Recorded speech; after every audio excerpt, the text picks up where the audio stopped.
Ladies and gentlemen, it is March the 31st, 2019, and Tony, Michael, and I are live for episode 17 of Two Dudes and Some Bullshit. We apologize that we're 10 minutes late this evening.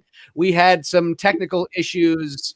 Tony was trying to get his webcam working and such, but you're here now, Tony. You're here. Yes, I am here, and we are having a bit of a cold front tonight here in Georgia. We're getting a little like late winter, so I'm gonna pop on this new hoodie sweater that I got this past week at the lovely Mall of Georgia at my novelty shop. My buddy there who runs the shop texted me this, and he's like, "Do you want it?" I'm like, "Yeah, hold it. I'm going to get it." And I literally, like, within 5 minutes, drove up to the mall, picked it up, and yeah, it's a little now I'm a little toasty. That's right. That's right. I just want to address a quick thing in the comment section from a Danielle Palma who says, "Dude, where is the Us breakdown? You must be new." I've said it before. I'll say it again. I don't do reviews on this channel, folks. I know a lot of people like to categorize my channel in a review category, and I understand why.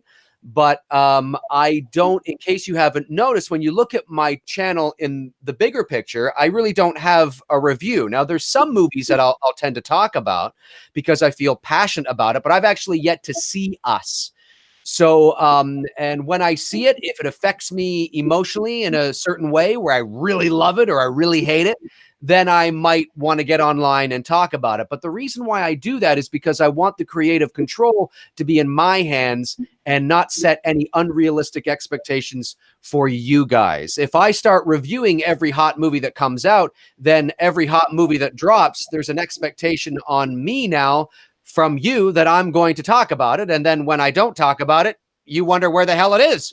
Right. So it's nothing personal. It's just I like talking about movies and I like talking about highly anticipated movies, and I will see them. But that's not guaranteed that I'm going to have something to say on it, at least something worthy of doing a video on. There's a lot of guys on YouTube that express their thoughts and all that kind of jazz. And when I do see Us, maybe Tony and I will do a show about it. Right. Or maybe I'll do a live stream where I talk a bit about it, or somebody asks, a question, but don't think that you're going to get a review from me on every movie that comes out that happens to be hot, in the pop culture. I like to sort of be in control of the content I put out there. So that's all it is. That's all it is. It's nothing personal. And I've heard good things about Us. I've heard some meh things about Us. I've heard that my predictions were kind of way off. And then I heard that my other predictions video was kind of on. And so I'm very curious about seeing it, but that's sort of what that has to deal with. Anyway, yeah, okay. I'm going to piggyback off you really quick, Dave. And I think that's why me and Dave get along so well, because I think we said this from the get-go. Me and Dave are not movie reviewers, and I never sought out to be a movie reviewer on YouTube. To me, movie reviewers are just over-glorified used car salesmen. They're going to sell you on their thoughts on the lemon that they are trying to sell you on, whether it's a Corvette, Mustang, Ferrari, whatever. And that's basically what a movie reviewer is. They're going to tell you like a movie or don't like a movie. And at the end of the day, honestly, I can give two shits what someone's opinion is about a movie, because I'm going to go watch it and decide for myself. I think me and Dave have always approached it, and I'm not trying to put words into your mouth, Dave, but we just like talking about movies, whether it's Halloween or this scary movie or our favorite directors, Kubrick and stuff. It's not so much reviewing the topic, but just talking some bullshit about it, right? Yeah, I think for me, look, I mean, there's a lot of channels online that review movies, whether it's the guys at Wham, or whether it's Cody Leach, or whether it's Lee McCoy, or whether it's the bigger channels of IGN or Collider or Screen Junkies, or I mean, pick your channel that do it and do it very well. For me, I'm somebody that I've always approached this channel from the perspective of, I feel that maybe I have some insight and some value. because of my experience working as a voice actor with directors, producers, writers, and then, of course, working with all sorts of facets of different levels of the entertainment industry. And I want to bring that to my channel and just talk about movies. And if by talking about it, I somehow give kind of an unorthodox sort of review on it, well, that's great. But I don't want to do that traditional movie review where 90% of my videos are reviews on movies. It's nothing personal. I want to leave it to the guys and gals that do it and do it very well. I'm more of a commentator, right? I'm more of somebody that will just kind of, I'm talk radio, as somebody said.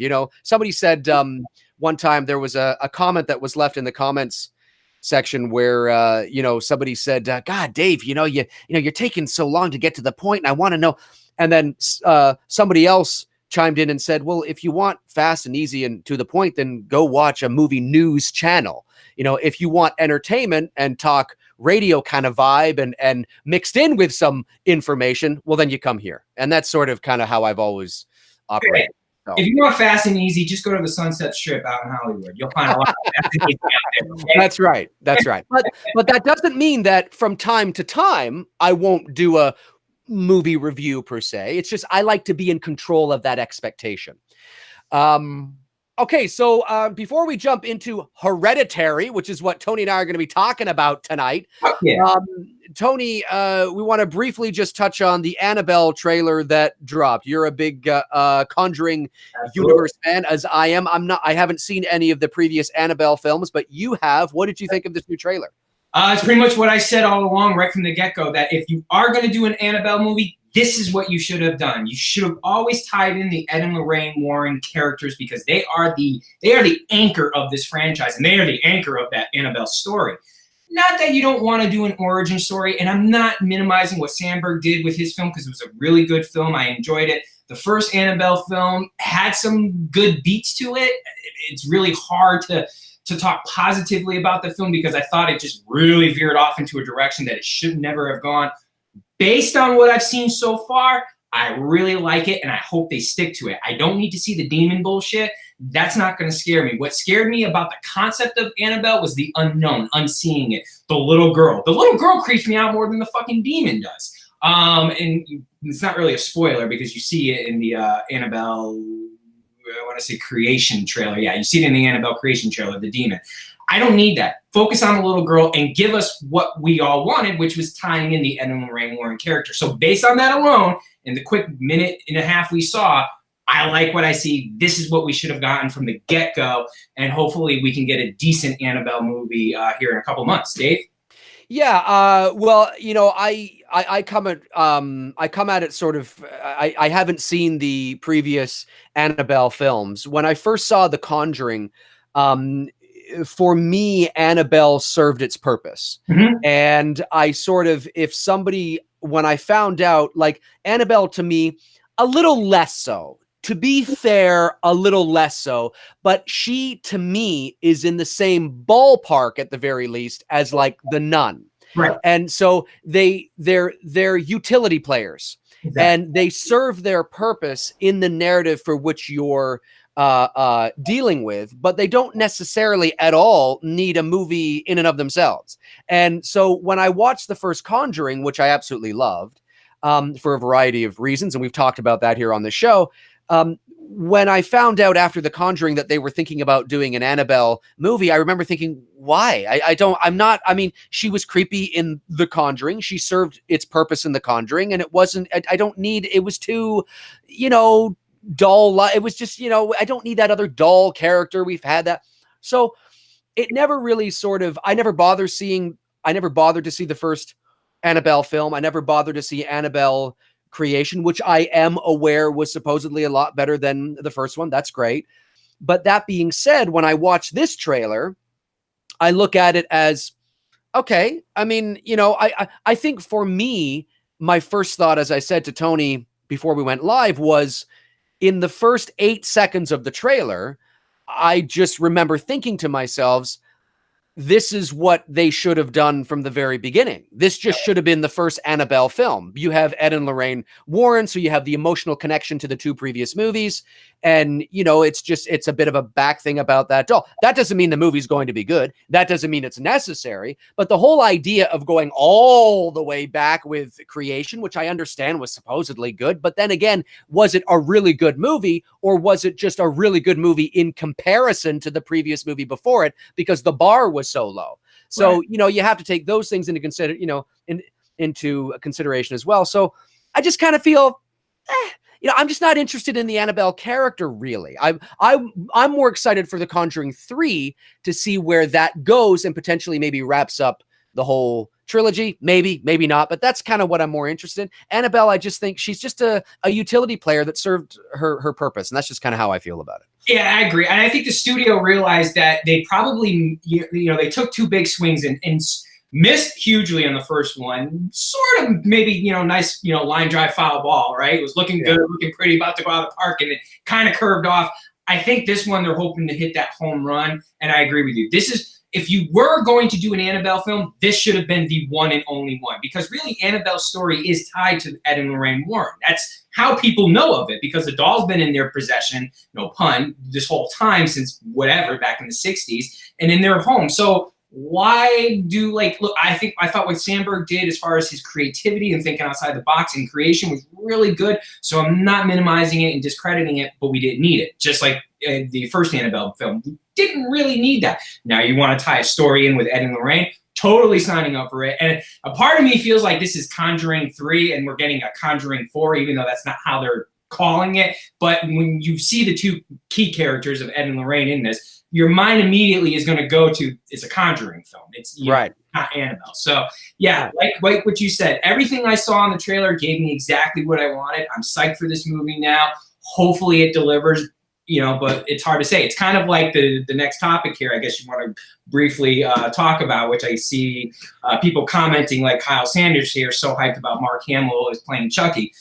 And I got a lot of messages on Instagram, you know, are me and Dave going to talk about it? And the only thing I can tell you guys, look, to compare, first of all, to start comparing him to Brad, it's stupid to do, because we have no idea what Mark Hamill's going to do with Chucky. So don't do that comparison. Am I excited? Of course. Dave?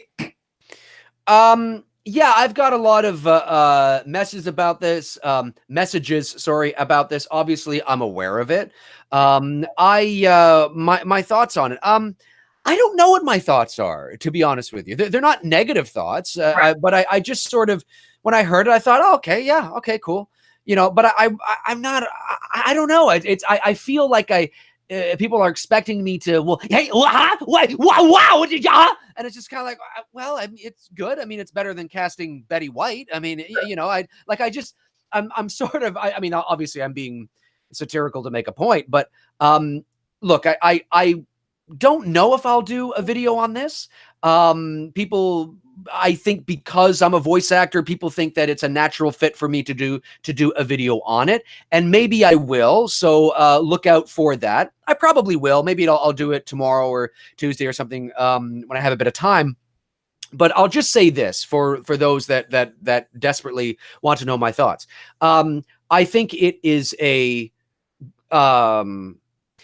you know, I'll be honest with you. I mean, as a voice actor, I will say I don't know if it's a good choice. Mm-hmm. I mean, on paper, you look at it and you go, well, that's a great choice. Yes, in general, when you think of his voice acting and his Joker and his ability to really get into character and all that, sure, okay, great. But what do they want from Chucky? So is he the right choice for the vision they have for Chucky? I don't know. I mean, you would assume that he's talented, yes, but that doesn't mean he's necessarily going to be able to deliver what they want. You would assume that they've already solved this, and he maybe did a bit of an audition, and he delivered and gave them what he wanted, or what they wanted. So I would assume that, yeah, I guess it's a good choice, but it's hard for me to say because he's so indistinguishable from that Joker. And obviously you don't want to hear the Joker in Chucky. You know, you don't want to hear, come here.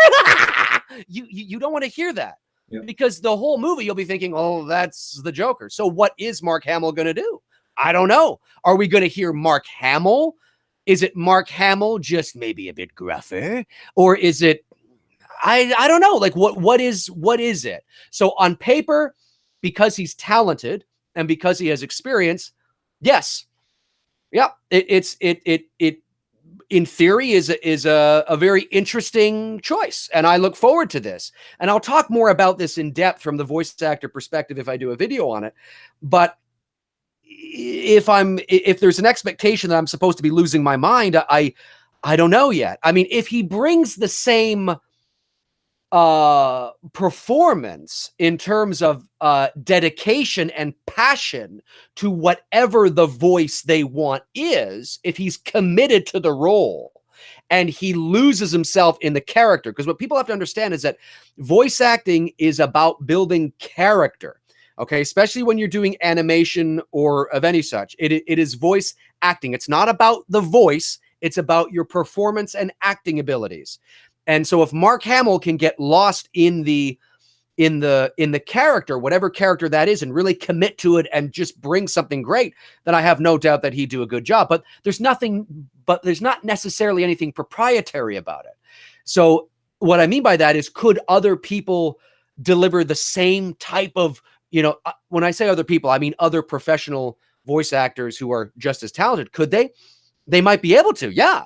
So I'm very curious to see what Mark Hamill will bring to whatever that vision is. I spoke a lot there about that. I guess I wasn't planning to, but it's kind of hard. It's kind of hard to talk about it in a compartmentalized sort of way. Big news, it was a big drop when I saw that. I was like, okay.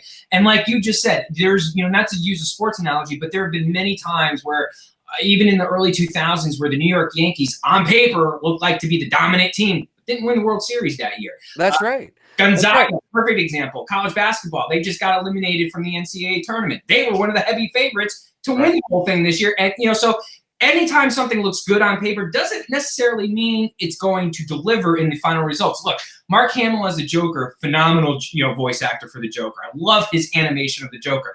That doesn't necessarily mean he's going to deliver the same type of performance that I'm used to hearing in the original Child's Play with Brad. Was it Dorff? I can't remember his last name. Dorff, yeah. Dorff, yeah. So I mean, it's hard. I think Hamill obviously knows that and is professional enough to know he's going to bring his own flavor and own twist. But until we see it in context, until we see it in a trailer, it's hard to say. I agree. And not only that, how much of his voice is heard, right? How much of his voice is heard? How much is Mark Hamill doing? You might find, he did a great job, but it was sparingly throughout, and it wasn't the impact, is it the Chucky of the later films where he's talking every 5 seconds, or is it Chucky from the first Child's Play where it's in certain moments? So I don't know. But yes, on paper, is it a good choice? Well, of course, it's not a bad choice. It's not like hiring a newbie up and comer with no experience. You're hiring a proven professional who is not only loved. You see, it's a smart choice for PR as well. Sure. Okay, and that's what people have to understand. And I will dive into that in a video. Is that it's not just smart in terms of talent. Who doesn't love Mark Hamill? So those who may have been on the fence or feeling about a Child's Play remake can definitely get behind and say, well, but I love Mark Hamill. So it's a great marketing move as well. And don't you think that they didn't take that into consideration, because they do. Of course. He's such a beloved. I mean, he's an icon in himself, Yeah. Oh, Mark Hamill's going to be the voice of Chucky. That's going to put asses in the seats. Absolutely, 100%. Right. But look out for a video on that. I'll maybe do it tomorrow. We'll see. All right. Let's talk about Hereditary. All right. Yeah, I actually watched it last night again for the first time, and it's been a couple months since I've watched the film. I watched it this afternoon, actually. Okay. And so I'm locked and loaded. And okay, well, let's start here. Let's listen. Hereditary is not for everyone. No. Hereditary is obviously it's a psychological horror film. And that doesn't mean in and of itself that it's not for everyone. But I think, look, there are several different kinds of horror fans. There are horror fans that just love the slasher genre, and that's how they get their kicks. There are horror fans that love everything. There are horror fans that hate, blood, guts, and gore, because horror in and of itself doesn't mean slasher and blood. Horror in and of itself doesn't necessarily mean psychological. Look up the definition of horror. I mean, there's horror, the definition of horror, and then there's your roads that lead from that, and you have all your subgenres: your possession, your paranormal, your slasher, your psychological, your philosophical, even. So this is definitely a film that I really enjoyed on first watch. For you, Tony, you watched it. You were not quite sure how you felt. You watched it again, and then you found yourself really enjoying it. Yeah, my first viewing of it was like, what really took me out of it was not the payoff. No, it was the payoff at the ending. The lead up to it I thought was really good, but it's when, spoiler alert if you haven't seen it, it's when we get into the whole Mary Poppins moment when she goes floating up the treehouse. Right. That's when I started getting checked out of it initially. Then on my rewatch, I was like, okay. And then even watching it again yesterday, I'm like, oh, okay. Still, I don't know if I would have taken that approach to it. I thought the effect was really cool, but overall, I think, again, like you said, you have to be someone who's into the psychological, disturbing type films, whether it's Hereditary. Shining is definitely in there, even A Clockwork Orange is not technically a horror film, but it's a disturbing film and it's a psychological film. Again, it's also not for everyone. This style of horror I like because there are scare factors in there that are just like, for example, when she sees her mom for the first time in her office. Like, I fucking love that. Brilliant. Like, that is so executed well. Like, you're looking at it, like, how many times, I mean, even to this day at 40 years old, like, I could be laying in my bed at night, totally pitch black, and I think I visually see someone standing there. And it looks like the mom. It really does. So the director really knew how to tap into emotions that are very common for people in almost in a realistic way approach, versus to like what Kubrick did with The Shining. And I'm not minimizing The Shining is one of my all-time favorite movies, but like Kubrick's approach was pretty much more in your face, whereas this was, I felt like there was kind of a Kubrick approach, but it wasn't so in your face that you really had to fucking pay attention and get what everything was happening as the story was being told, not just the writing.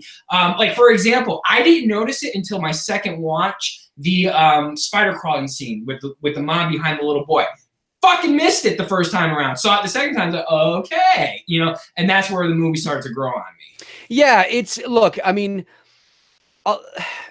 the reason why psychological horror can be a turnoff for some people is because psychological, by definition, really, for all intents and purposes, is very cerebral in nature. So there takes a certain level of understanding and the nuances and the layers that you see through symbolism to help propel the narrative forward. And once you can actually see those sort of symbols hiding in plain sight. Right.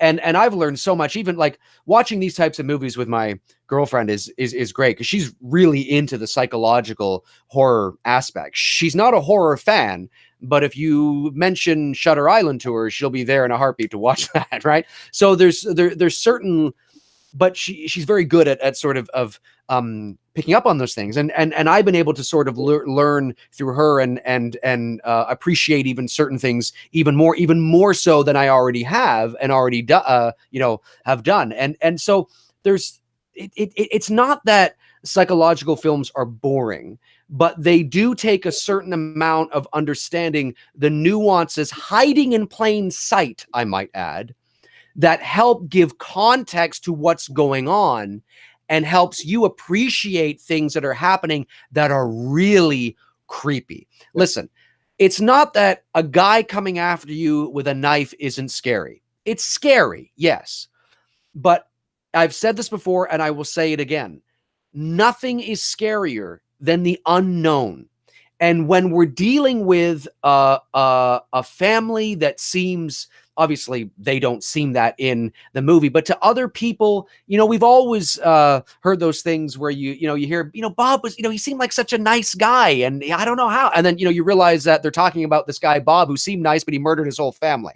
Right. I mean, there's just certain aspects about the human condition, the human psyche, and things that go on in families and shit that are so downright fucking off the wall bananas that just are uncomfortable. And when you put those things, when you bring in, you know, paganism, and you bring in the occult, and you start bringing in things that to the average person might seem a little, you know, whatever, because you don't understand the deep sort of how rooted in human history these things are. I mean, going back thousands of years to the sacrifices and to the cannibalism that we as humans actually did. You know, I mean, and all these things that we don't really see it much today because we live in the Western world and we're civilized.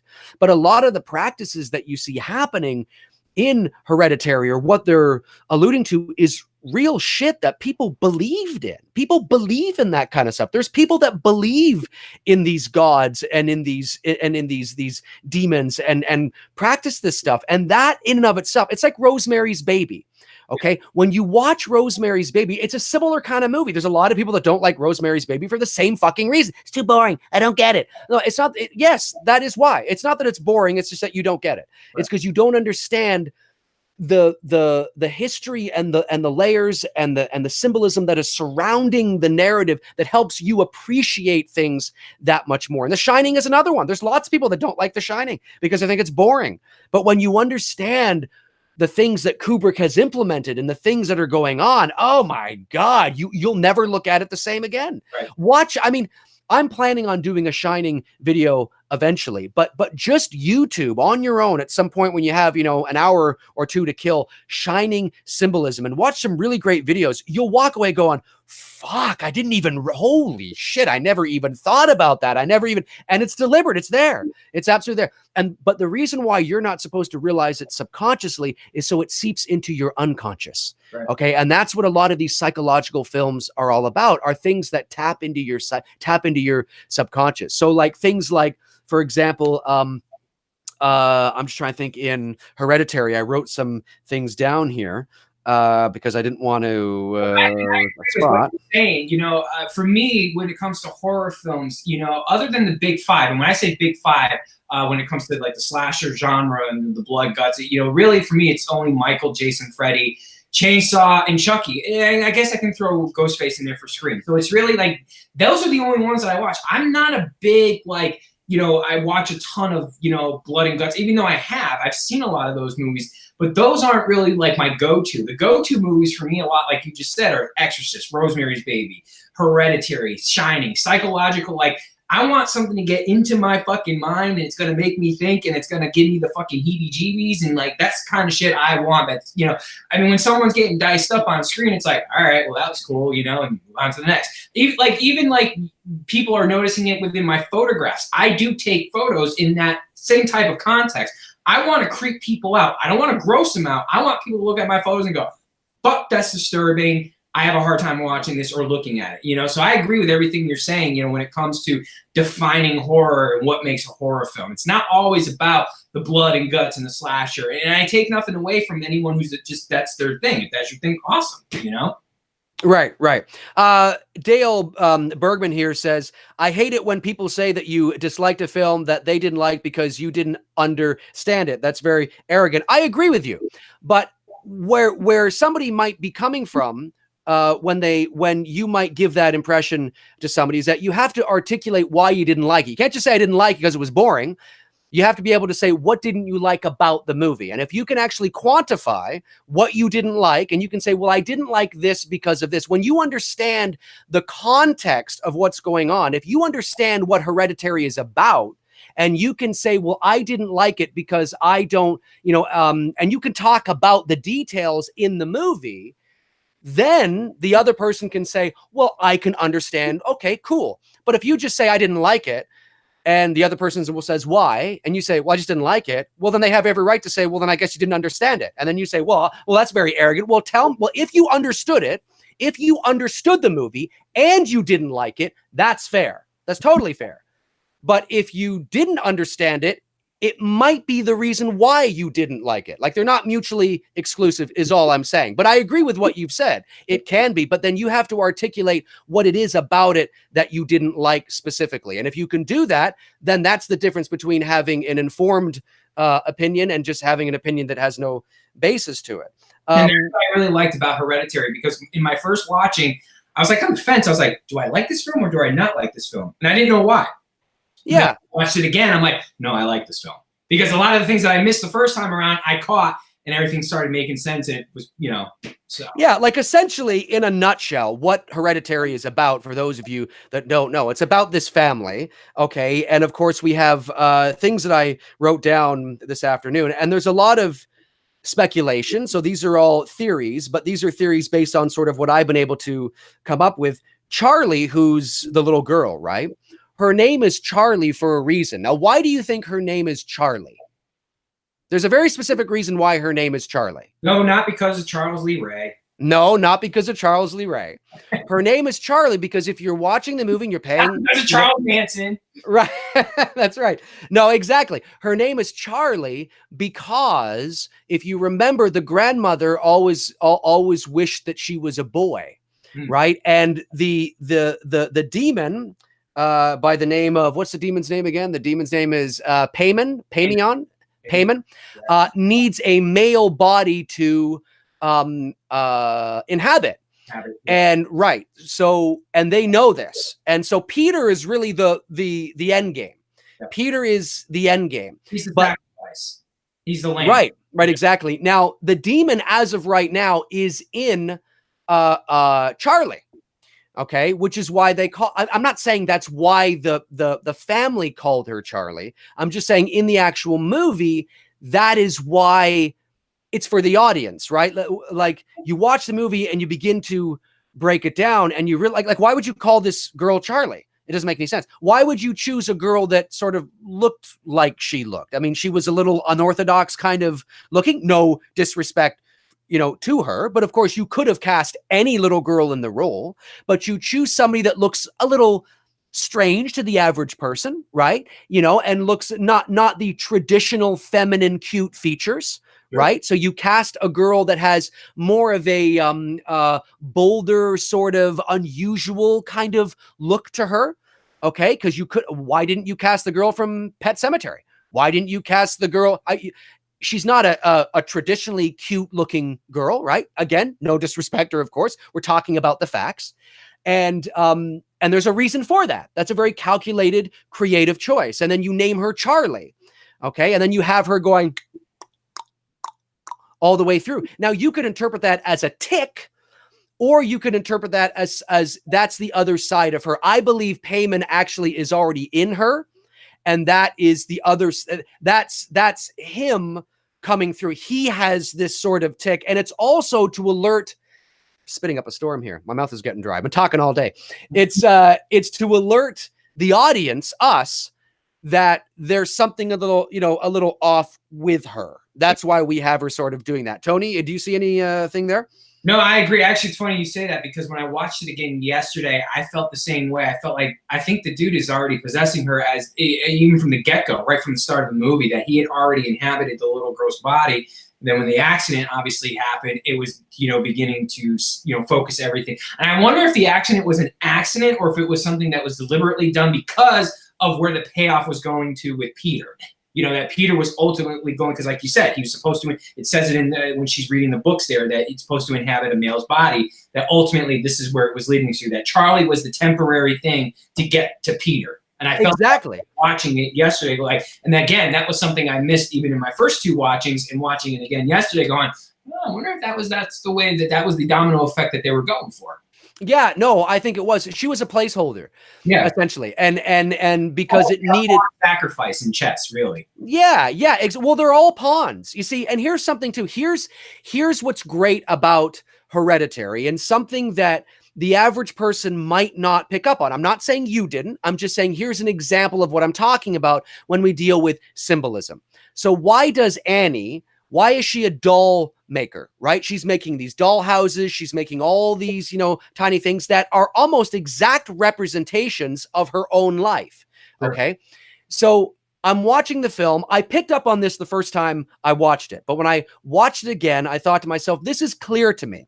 Now, other people might have a different interpretation of this, but for me, this is the they themselves, the family, are pawns on a chessboard. Sure. And they are being controlled by other known forces. So when you look at the symbolism of having her working on dollhouses, okay, and you look at the, miniatures, you see that she herself is controlling her environment. So it's a metaphor, is what it is. Even the beginning of the movie, the camera zooms up on the dollhouse. We go right in, and all of a sudden, the father comes in the room to wake up Peter. Which is, you know what I mean? I mean that is sorry. It's a great effect. I love it. It's a great effect. It's clear as day what the overarching theme of having all these dollhouses all over the place is supposed to represent. That's the metaphor. They are at the mercy of somebody else's control, just like the dolls in the dollhouse. Yep. And that is something that, to the average person, you just think she's just some girl, she's a woman, that's just her job. And again, I'm not saying that people necessarily think that. I'm just saying that a person who may not understand those nuances and details or know where to look might watch this film and just think the character Annie that's just what the writer wrote. He just wrote that she just worked on dollhouses. No, that's not it. That's not it at all. It's a huge metaphor for the overall arcing theme of what is going on in the movie. They are at the mercy of a higher, if you will, power, or lower power, I guess, because we're talking about hell. But they are at that mercy to something that's out of their control, exactly like the dolls in the dollhouse. Right. And that's what that is. And it's those things that when you watch the movie and you pick up on those things, when you watch psychological horror films, those types of things, when you begin to understand, it helps you appreciate the movies more. And what once was boring or inconsequential to you suddenly becomes meaningful and like, oh shit, wow, that was good. You know what I mean? And they're deliberate. They're not things that we're making. They're deliberate. When 9 times out of 10, when you read about the movies or when you listen to the director speak, they go, yeah, that's what we were doing. It's to get into your subconscious. Sure.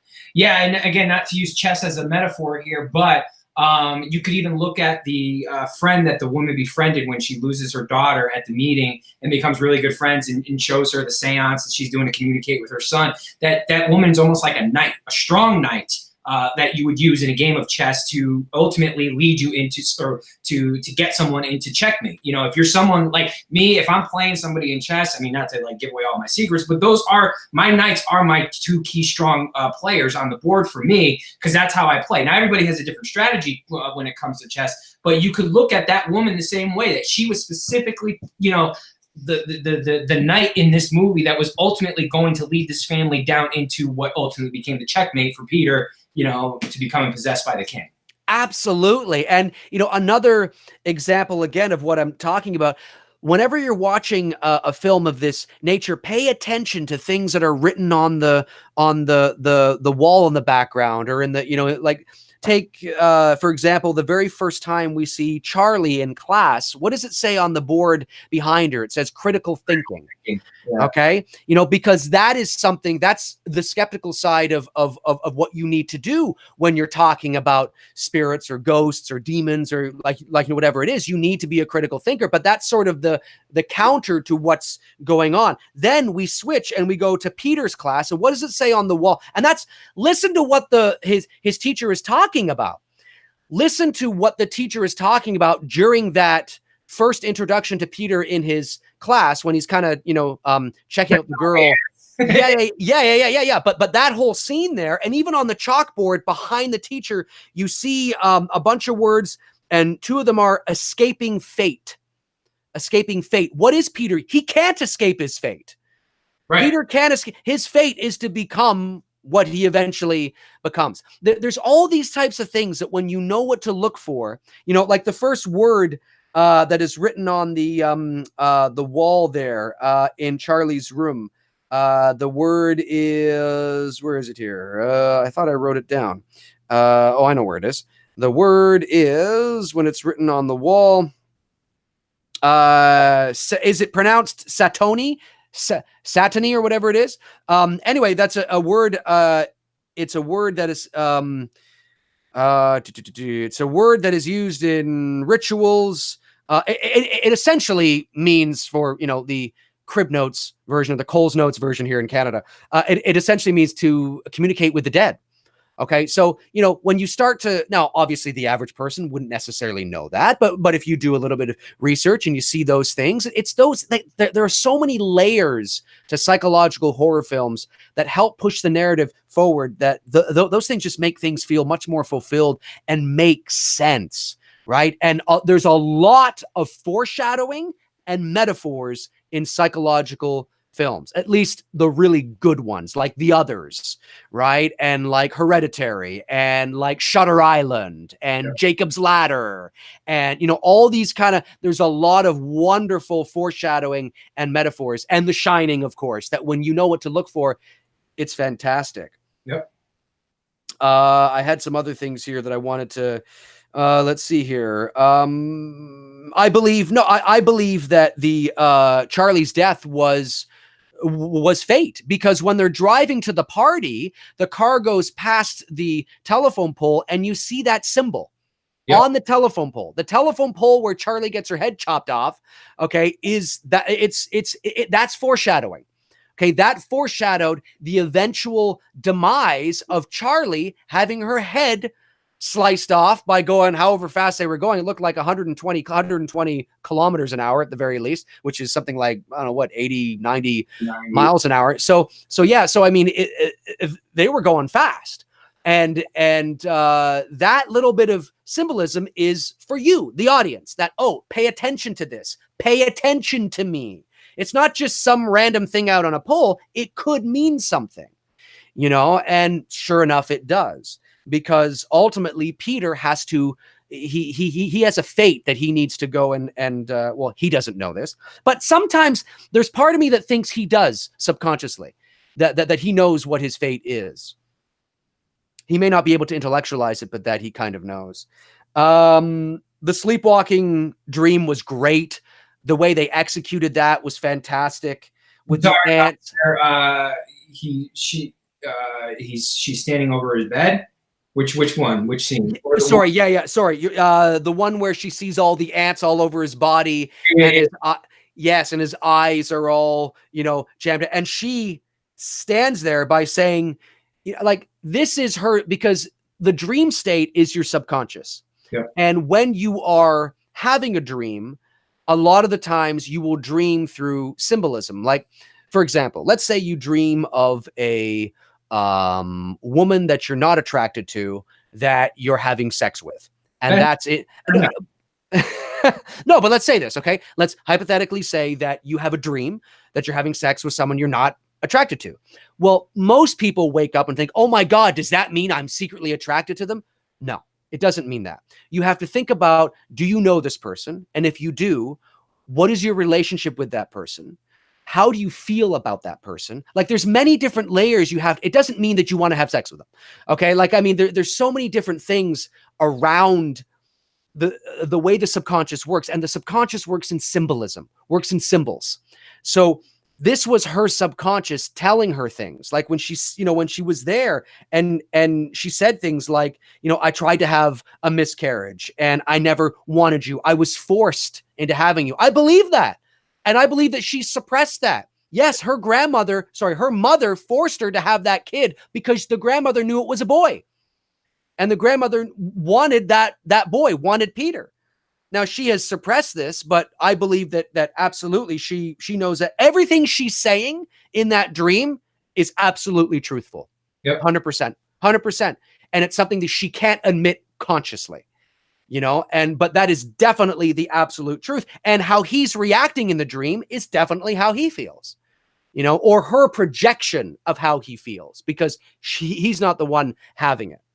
So there's so many, like, do you see what I mean, guys? Like, once you understand, and this is just the tip of the iceberg, but when you start to watch a movie like Hereditary from that perspective, and you really know what to look for, you understand, okay, this is the kind of movie I'm watching. I'm not just watching a horror movie about some possession thing. I'm watching a very deep, layered psychological horror film. And it's they don't rely on, you know, and blood, guts, and gore. That sounded like a fart. You know, they don't rely on on jump scares, blood, guts, and gore, and all that kind of shit to scare you per se. They have to rely on getting in here. Right. So when you understand that, then you can approach a film from a certain point away. Anyway, sorry, I've been going off on a tangent here, but it's just it's so cool though, isn't it? It is, you know, I mean, and again, you know, I take nothing away from these slasher genres like Friday, no, not at all. Nightmare on Elm Street. They're great. They serve their purpose. You know, they get right to the point, you know, pretty much get right to the money shot like in porn. You get right straight to the point and boom, kill the person. Whereas in Hereditary, you've really got to pull back the layers. And like you said, pay attention to the little symbolisms, you know, like with the light pole that you said there. I didn't even see that until yesterday.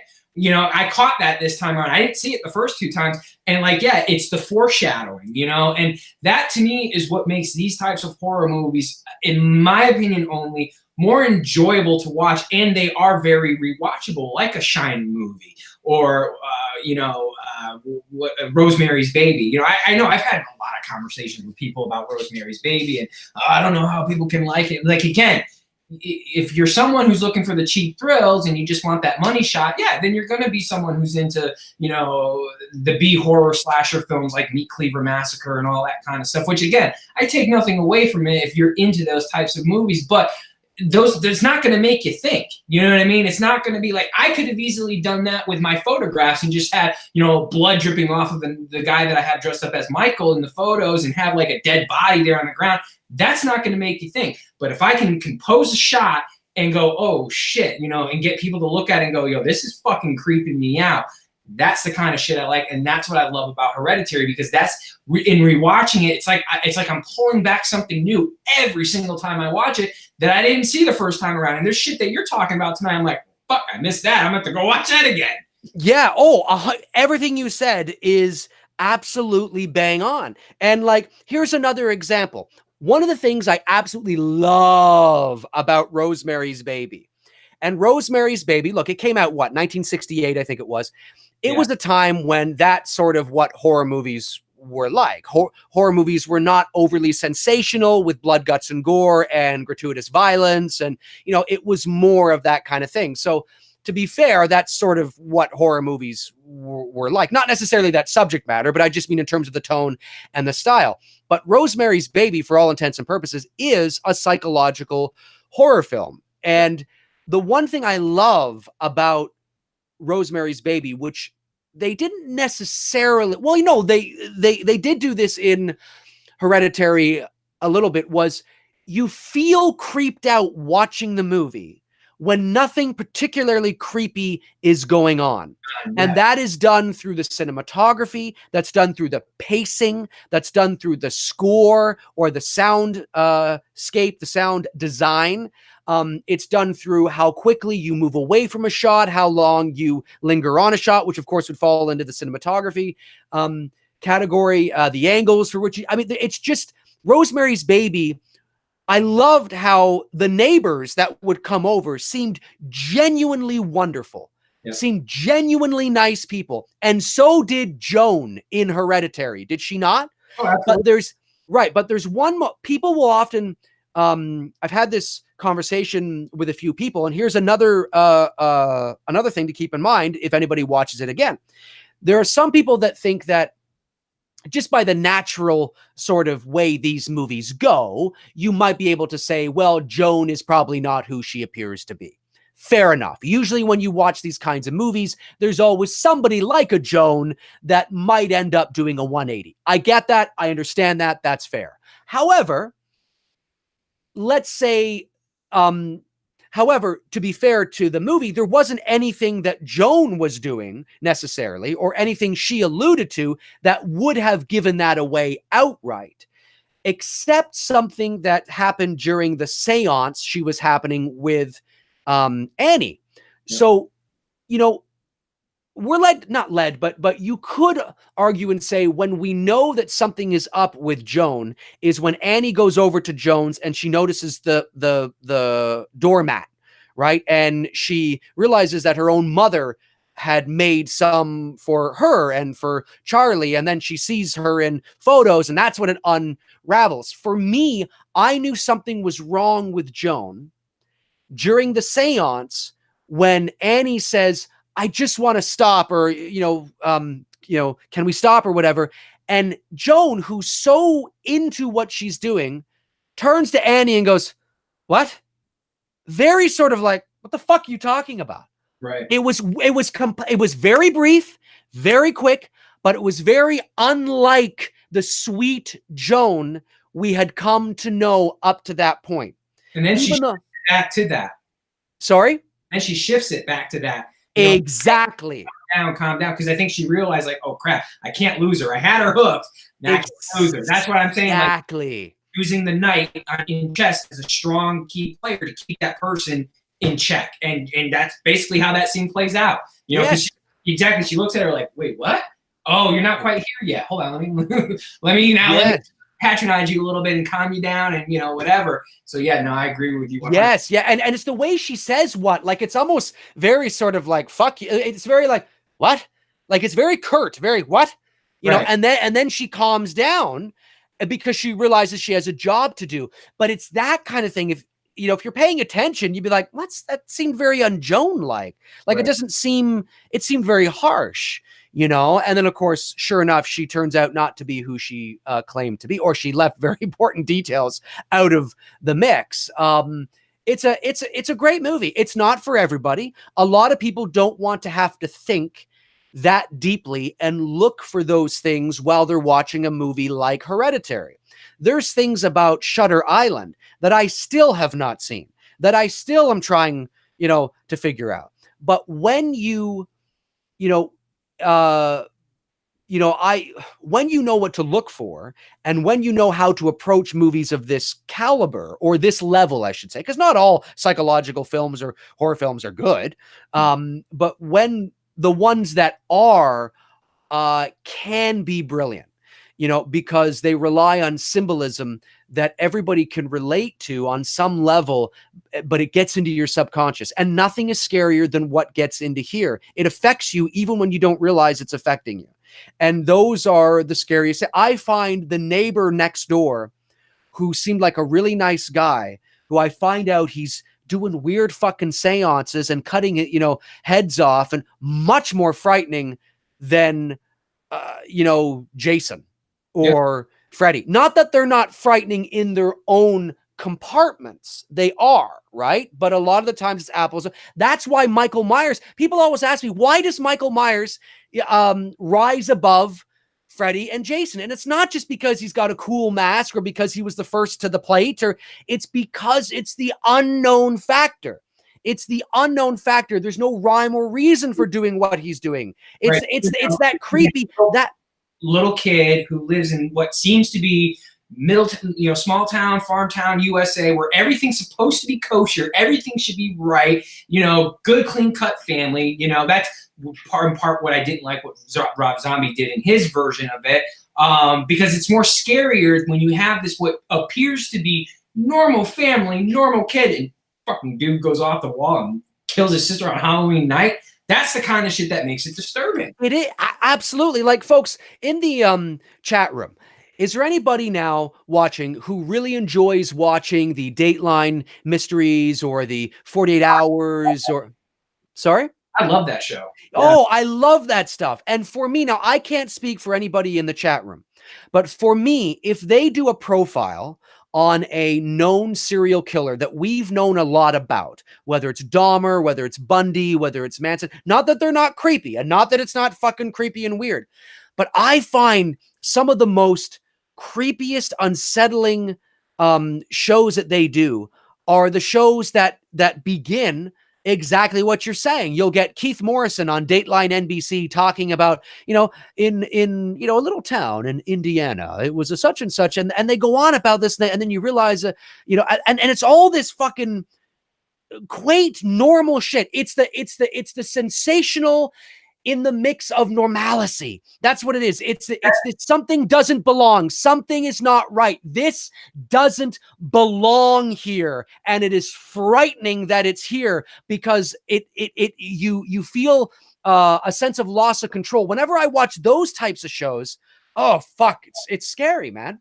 And I think that's why of all the known serial killers out there, the one that I read up on and watch anything on, whether it's a documentary or movies, is the Zodiac Killer, because the Zodiac Killer was so random and in areas that this shit should not be happening in, you know? And it was just, and you didn't know what his pattern was going to be. That's the kind of stuff that's what creeps me out, is that if you are completely defenseless, you have no idea when this person's going to strike next and who he's going to strike next, you know? That's the kind of shit that I like, and that's the kind of shit that gets into my head that I enjoy watching, which makes me wonder and questions my sanity at times. Absolutely. Absolutely. Yeah, no, for sure. And so when it comes to, you know, Hereditary, I really enjoyed the movie on the first watch because I really appreciated what they were doing, what they were attempting to do. I can certainly understand why it's an acquired taste and why there are a lot of people that aren't necessarily going to enjoy it, especially if you're somebody where that kind, and again, this is not an attack on your intelligence. I'm just simply saying that, look, there are movies that I would not be able to get or understand because I don't watch them enough, or I'm not interested in the content enough, or I'm not familiar with the kind of movie it is.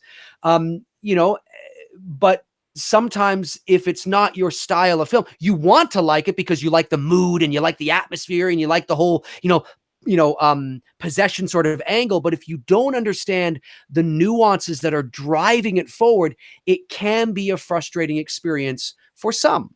Sure. And I understand that and I respect that. But if you are going to come forward and say you didn't like the movie, it's so important that you're able to quantify that. And I think the reason why some people get frustrated when somebody says, well, I just didn't like it. Well, what didn't you like about it? Well, I thought it was boring. Well, why do you think it was boring? Well, because nothing happened. Well, but do you know why nothing happened until the end? Do you know why? And the irony of that is it's not that there's nothing happening. There's a shitload of stuff happening in Hereditary. It's just not the other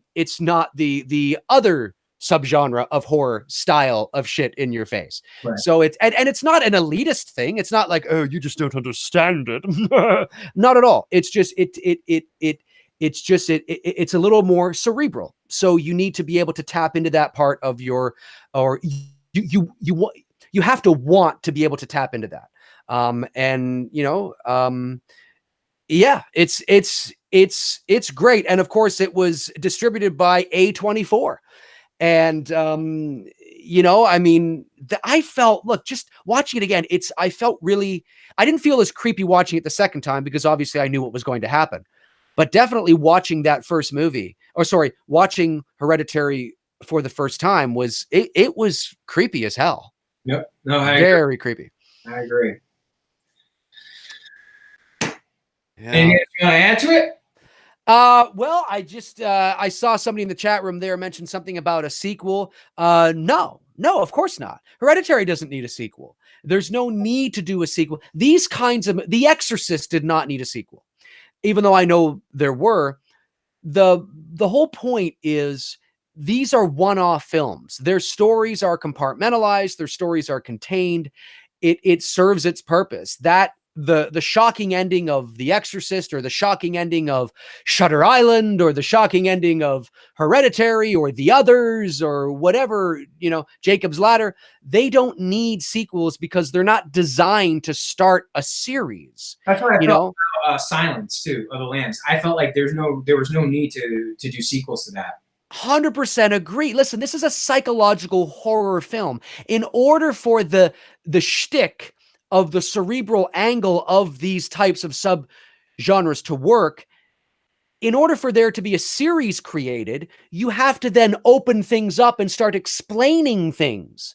And the whole idea of a psychological horror film in the first place is, for the vast majority of the movie, you have to figure it out based on the clues, subliminal symbolism that is stoked throughout these types of movies. You have to piece things together as you're watching the movie. And then by the time you get to the end, you see if you're right. And maybe you are, and maybe you're not. But that doesn't mean we got to do another one, because the shtick is done. The magic trick is already, I've shown you how it's done. I showed you what it was. I showed you what the symbolism was. I showed you what it meant or where we were going. Okay. So to do a 2 or a 3 or a series, what are we doing? Now we have to explain everything, and we have to open it up and dive deeper into the backstory and the lore. And then it doesn't work. Psychological horror films are not designed for series. You know, they're the whole foundation of what they are is it's a one-trick pony. You know, and I don't mean that as a bad thing. I just mean that it's an experience. It's a you know, it's like it's a whodunit. Once you know who done it, there's no need to do it again. Anyway, I agree on that 100%. But the in terms of a sequel, no, it doesn't need a sequel. It doesn't, not at all. It's a great standalone film. And the director, by the way, has another movie coming out this summer called Midsummer, and summer, I believe, is spelled SOMMER or SOMER or something to that effect. I think that's what it's called. Let me see here.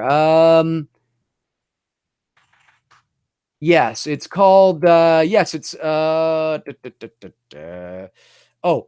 no, SOMMAR. And it is a young woman reluctantly joins her boyfriend on a summer trip where things quickly go awry. And it looks like another sort of cult sort of environment.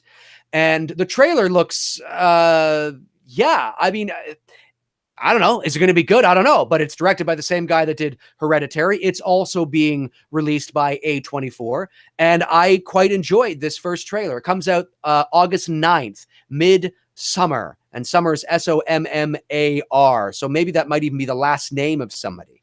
But definitely cult is a very big sort of thing in this movie as well. No, I agree 100%. Absolutely. I love psychological thriller movies. I want to see more of them. And I hope, you know, there's more guys out there willing to tackle these. Because like I said, you know, we've seen enough of it when it comes to the slasher genre. And I enjoy, like I said, I enjoy the top 6 that I mentioned here about, you know, a half hour ago. But for me, it'll always come back to these types of films that I always seem to gravitate towards. Because again, I think the shelf life for these films are forever. You know, in fact, it's funny that you're talking about Rosemary's Baby, because I'm actually gonna watch that shit after we do our stream tonight. It's been sitting there, like I've been looking at it, like, you know, I haven't watched you in a while. I think it's time to dust you off and, you know, pop you into the VCR, because I'm gonna watch it on VHS. Because again, it's a rewatchable, fun movie. But like you said, it's not for everyone. You know, not everyone's going to be into this type of pacing, and I understand it. If it's not your flavor, it's not your flavor. If you want that quick 90-minute, you know, cut them up, slash them up, you know, show us some boobs and, you know, moderately decent acting films, then that's what you're going to get from the, you know, slasher genre. And I understand that, because it's just that, like, you know, when you're looking for that quickie from that girl, that's what you're going to go and get. You don't want to deal with the bullshit. You don't want to deal with the nonsense. And you don't want to have to think about it, you know. But for me, you know, in these types of films, I like my mind to be challenged, you know, and go, oh, okay. And the things that you're talking about here tonight, like I said, I didn't even catch on to that. And I'm going to have to go rewatch fucking Hereditary here probably in like another month from now to see the shit that you were talking about. Yeah, look, I mean, it's, you know, we are afraid of what we can't explain. We are afraid of what we don't understand. And that's on many different levels. Those types of movies will always rise above. It will be very rare. Even if a slasher movie gets nominated, look, there, you know, I've been asked, do you ever think a slasher movie will ever get nominated for an Academy Award? And my answer is no. A slasher movie as is, in what the personification of what a slasher movie is, like your typical stereotype slasher movie, which is generally, I mean, it's a B horror movie is what a slasher movie is. Okay. Then the answer is no. If a slasher movie ever gets nominated and even wins an Academy Award, hypothetically now, then there will be a strong psychological component to it. because there has to be some sort of level of maturity to appeal to a broader audience. And not everybody necessarily identifies with the slasher genre. And that's not a knock against the slasher genre. It is what it is. And fans need to own it. It is what it is. There's some good.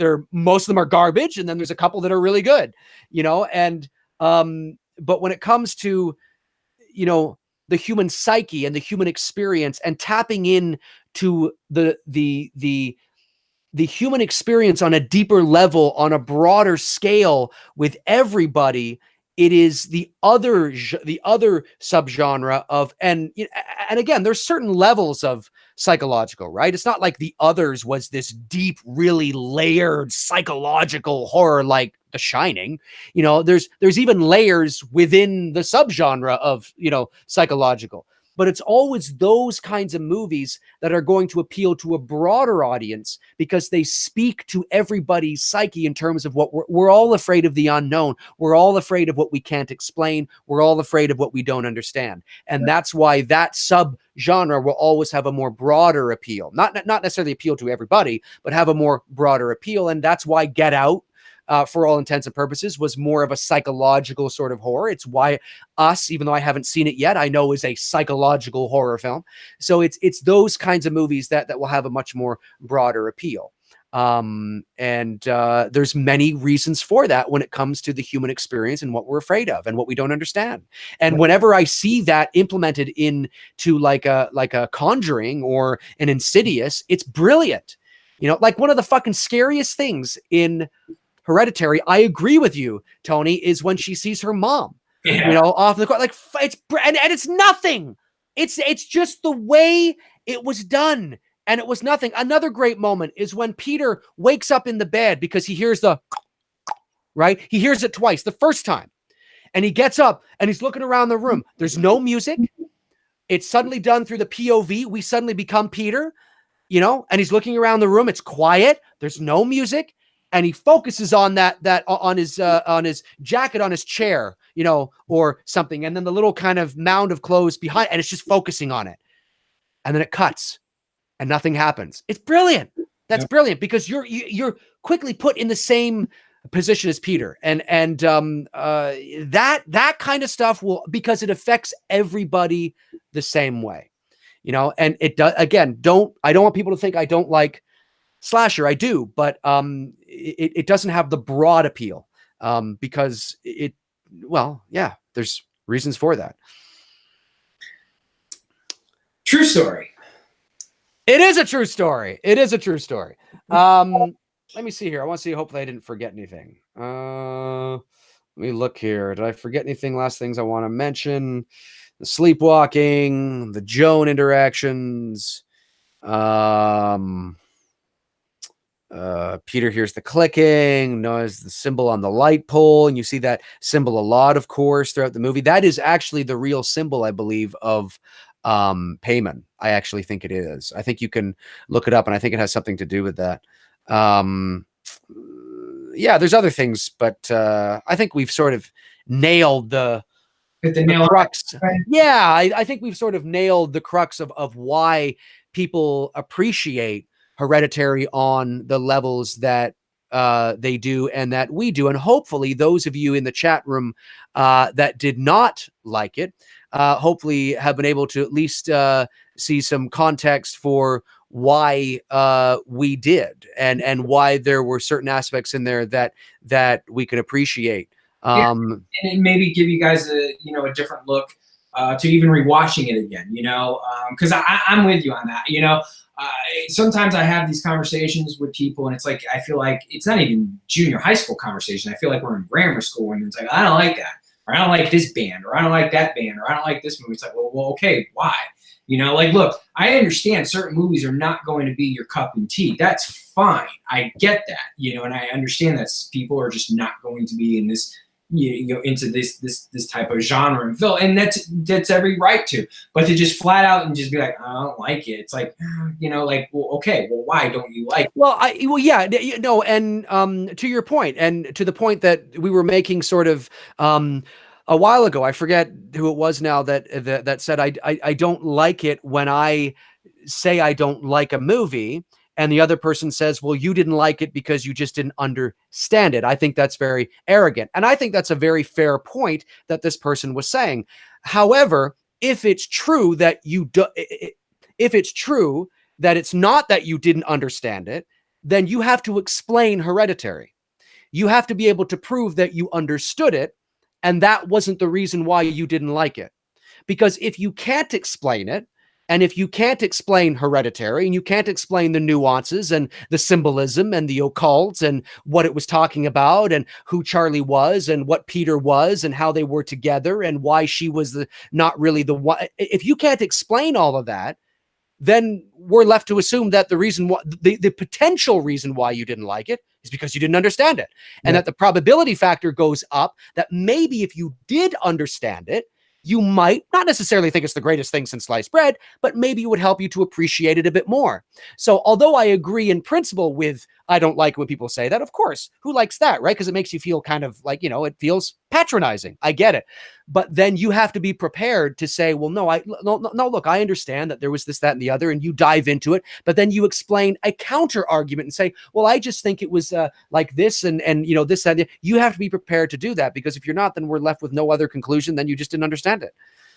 So and that might seem arrogant, but that's the truth. You have to be able to explain, and if because then that lets me know that, oh, you really did understand it, but totally legit, you didn't like it. It's like you're talking shit just to talk shit. You know what I mean? And there's an old cliche saying is that if you're not doing it better than the person you're talking shit about, or the movie you're talking shit about, or the artist that you're talking shit about, if you're not doing it better than that person, then shut your bitch ass up. And you know what? It comes down to like that thing that I always say, that there's a difference between an opinion and an informed opinion. Right. And look, everybody is entitled to their opinions. You are, we live in Canada and the States, most of us here who are in the chat room as well. I'm sure, we live in the West. Even if you're overseas, you're, considered the West. Even Europe is considered the West, so to speak, even though you're not really in the West.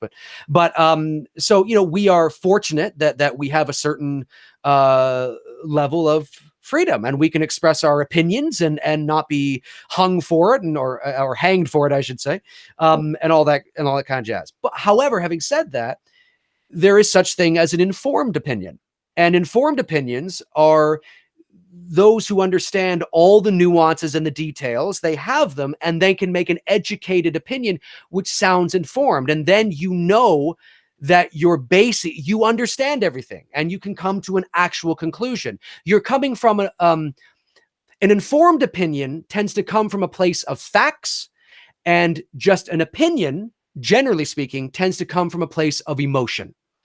And those are two different things that people have to understand. Now, again, they're not mutually exclusive. That doesn't necessarily mean that all the time, but usually people that are quick out of the gate to say they don't like something or fuck you or this, that, and the other, it's coming from a place of emotion, and you're entitled to feel that way. But if you don't have all your ducks in a row, or you don't have all the facts, then I don't care about it. Well, yeah, then you're just being a douchebag, and you're trying to criticize just to criticize, and it's like, well, okay, that's the easy road. Why don't you put yourself in the ring? Okay, it's easy to talk shit from the sidelines, but why don't you put yourself in the ring and try it out yourself? Right. That's the kind of shit that like totally it doesn't validate any criticism from a person, because all they're doing is just fucking criticizing to criticize. If you're not doing it yourself, and you're not at least making an effort to either understand Hereditary or get yourself into the game, then you're just talking shit to talk shit, and you're a negative person. Basically, I don't really care about people like that. Absolutely. Or you can be totally honest and say, listen, you're right. I didn't understand it. It wasn't my cup of tea. And I didn't realize that it was going to be that kind of a movie. I thought maybe it was going to be a little less ambiguous and a little less thinking. And I'm just not a big fan of those movies. So I just didn't really enjoy it. And you know what? I think that's fair. And that's fine.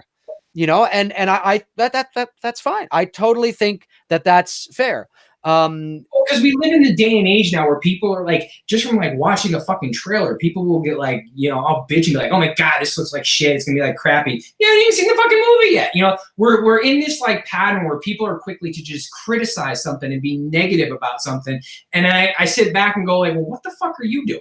You know what I mean? Like, what are you doing with your days creatively to even remotely try to do something? Or is this the best you can do? Is just type on your keyboard and that's it? Like, that's your best creative thing that you can, you know, and that's the kind of people that I don't have time for. But it just seems that's where we're at now. You know, I just remember there was a time, man, where you could just fucking shoot the shit and talk movies with, you know, your friends, and you know, no one really cared. Nowadays, it's like fucking people are quickly to go. Well, it's judgment, you know. And yeah, it's because of the platform for which now we are. Facebook, Twitter, YouTube. It's now provided a platform where everybody feels that their opinions matter, and although that is true to them, I am a firm believer that you know, look. I mean, opinions matter, yes, but if you want them to be your opinions matter to you and to those who share your opinion.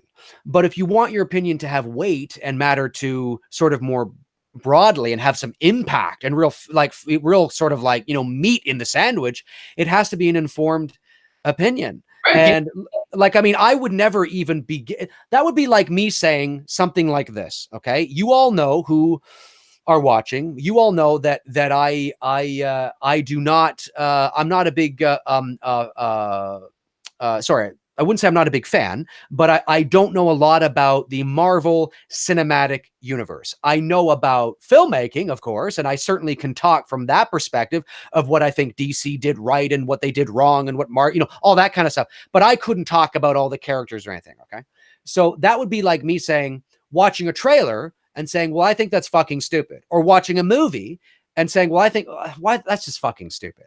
I wouldn't even dream of doing that because I don't understand why Iron Man did that, because I don't understand that before he was a little boy that had this. It's not an informed opinion, right? And then the person with the formed opinion looks at me going, well, yeah, that's my opinion. What? That's my opinion. I think Iron Man's fucking stupid. And that's my opinion. It's like, well, why do you think he's dumb? Well, because he wears a stupid thing. Well, do you know why he wears a stupid thing? No, I don't know. I don't care.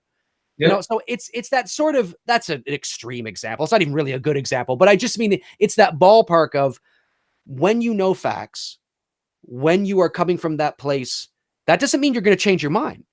But now you have the evidence to be able to be taken seriously. Well, I think, you know? I think to be taken more seriously is you got to get into the game. It's like, you know, when I see these YouTubers out there who talk sports and they've never played a day in their life professionally, yet you're sitting there talking about how this hitter can't hit a 90-mile-an-hour plus fastball. Well, have you ever, you know, or a cutter or whatever, have you stood at the plate and faced a 90-mile-an-hour fastball that cuts at the last second, or a curve or a sinker or a slider? Do you know what that looks like? Have you physically been able to do that on the professional or even minor league level or even football or whatever, you know, like that's where opinions to me begin to lose weight. If you're not in the game, if you're not, you know, if you're not someone who's out there, you know, writing scripts for movies or doing something creative, like, you know, like Dave does with his, you know, short films for Michael Myers and what, like, I admire Dave that he takes the time out to do that shit independently and put himself out there like that because of the fucking world we live in now, where people are quickly to go, well, Dave didn't, he didn't do this right, and the door scene there was just, or the color tone, like someone was getting on him about the color tone. I'm like, whoa, dude, time the fuck out. Like, what the fuck are you doing? You know what I mean? Like, you're criticizing Dave because he didn't get the lighting right in one scene for his short film, but yet, what the fuck have you done in the last fucking 5 years creatively? Nothing. So yeah, that's your opinion doesn't fucking matter because you don't know what it's like to set up a camera, to set up a scene, to light it, to stage it, to choreograph it, and all this stuff. Like, you're giving an opinion as if like you've done it before. Now, if you've done it before and you know what it's like, and if I'm having a conversation with Dave going, geez, you know, man, dude, you were like right there. I think if you had done this with the lighting, you probably would have done that. Dave's going to listen to my opinion because this is what I fucking do for a living. You know, I'm not criticizing him, but I'm saying like, you know what, dude? you see the difference of what we're talking about? I don't know if they're. I don't know. No, absolutely. It's funny. I know what you're talking about. It was the last little Halloween short I did where I some of the complaints of it were there was some shots were too blue, and I had to explain that. Yes, it's very blue, but I think, here lacks the nuance, right? And maybe understanding of sort of the situation. When I talk about blue lighting, people automatically assume that I'm talking about moonlight. And if I'm talking about the original Halloween, yes, I guess I would be talking about that. But moonlight, that wasn't supposed to be moonlight in that short that I did a month and a half ago. It was supposed to be the ambient sort of night light room sort of kind of look of something that you would see in a dark room in a dark house. Because if you paid attention to the opening of the movie, the opening shot is of a house during the daytime during a snowstorm. So it's not moonlight. It's just that sort of ambient night light. It was the same light, the same color temperature as what was in the kitchen. And when I walk into the kitchen and I open the drawer, there's a light over here. It's supposed to be this, the lights are out. The woman and her baby are hiding in the closet. It's a night light or a mood light that's in the room. And some people felt that was, it was too blue. That wasn't, well, if I was trying to get moonlight, I agree. It would be far too blue because you would actually light moonlight with more of a white daylight balanced light with maybe Tony, the soft light blue gel, perhaps maybe, but it would be more whitish.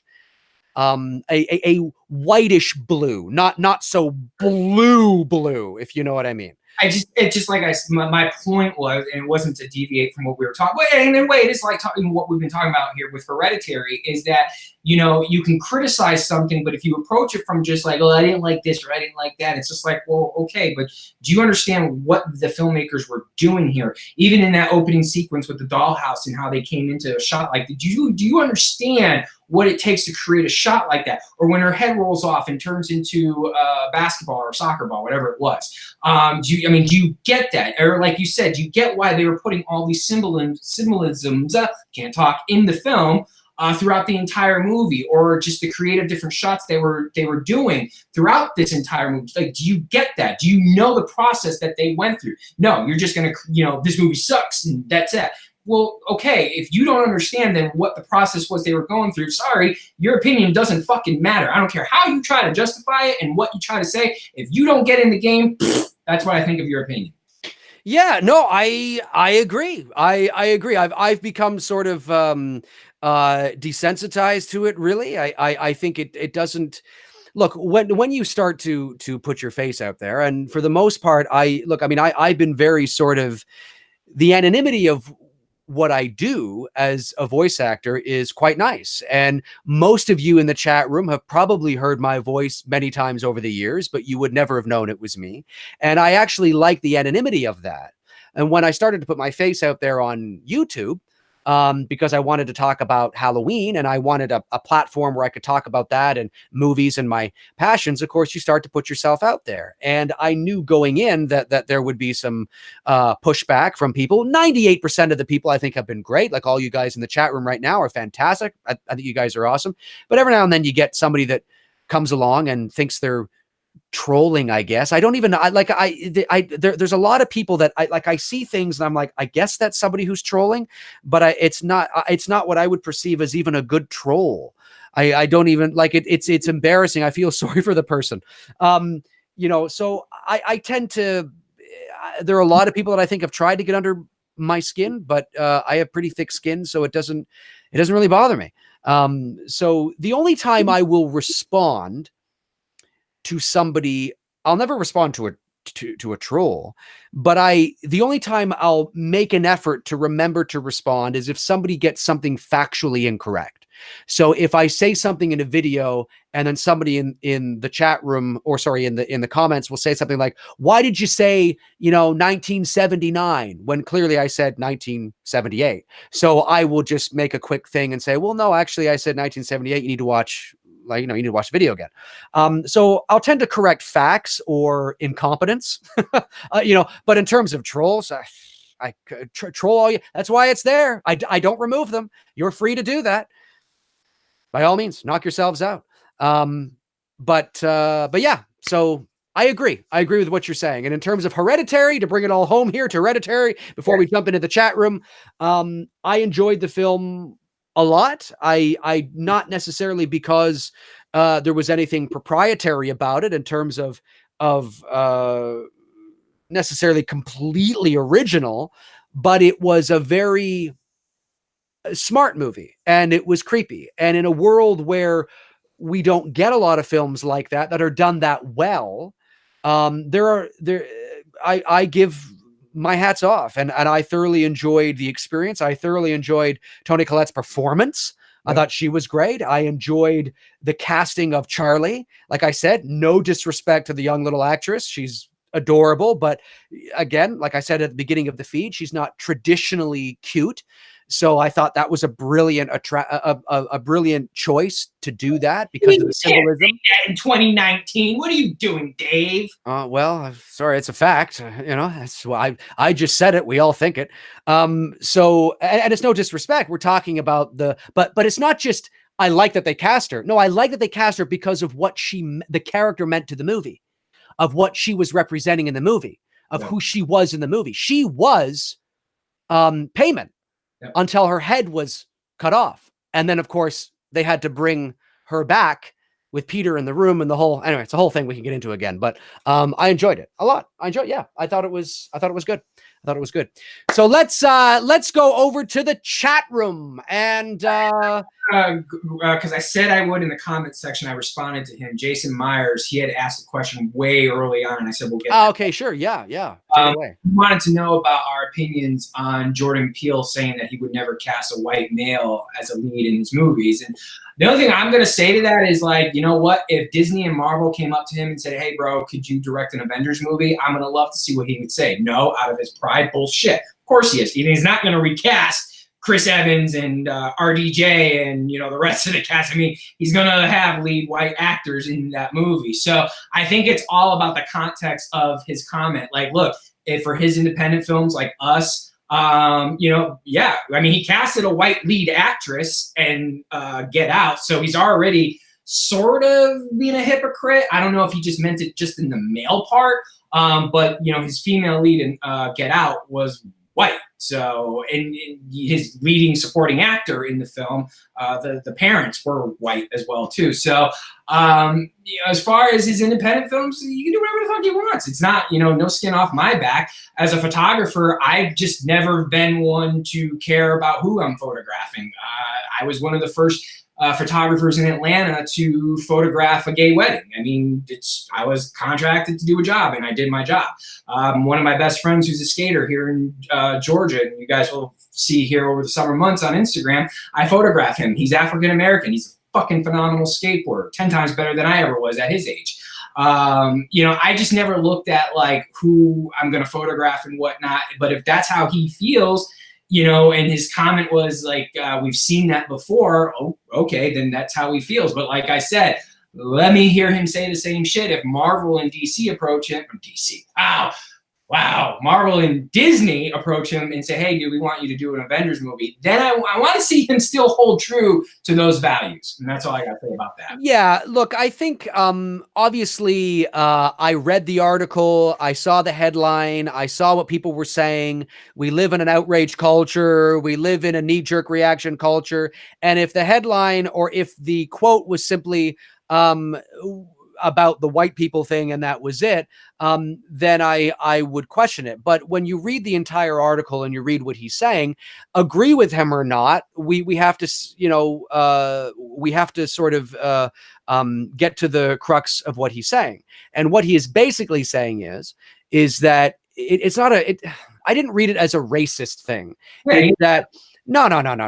It's that simply that he sees an opportunity as a Black African-American director. He sees an opportunity, who's had 2 big hits.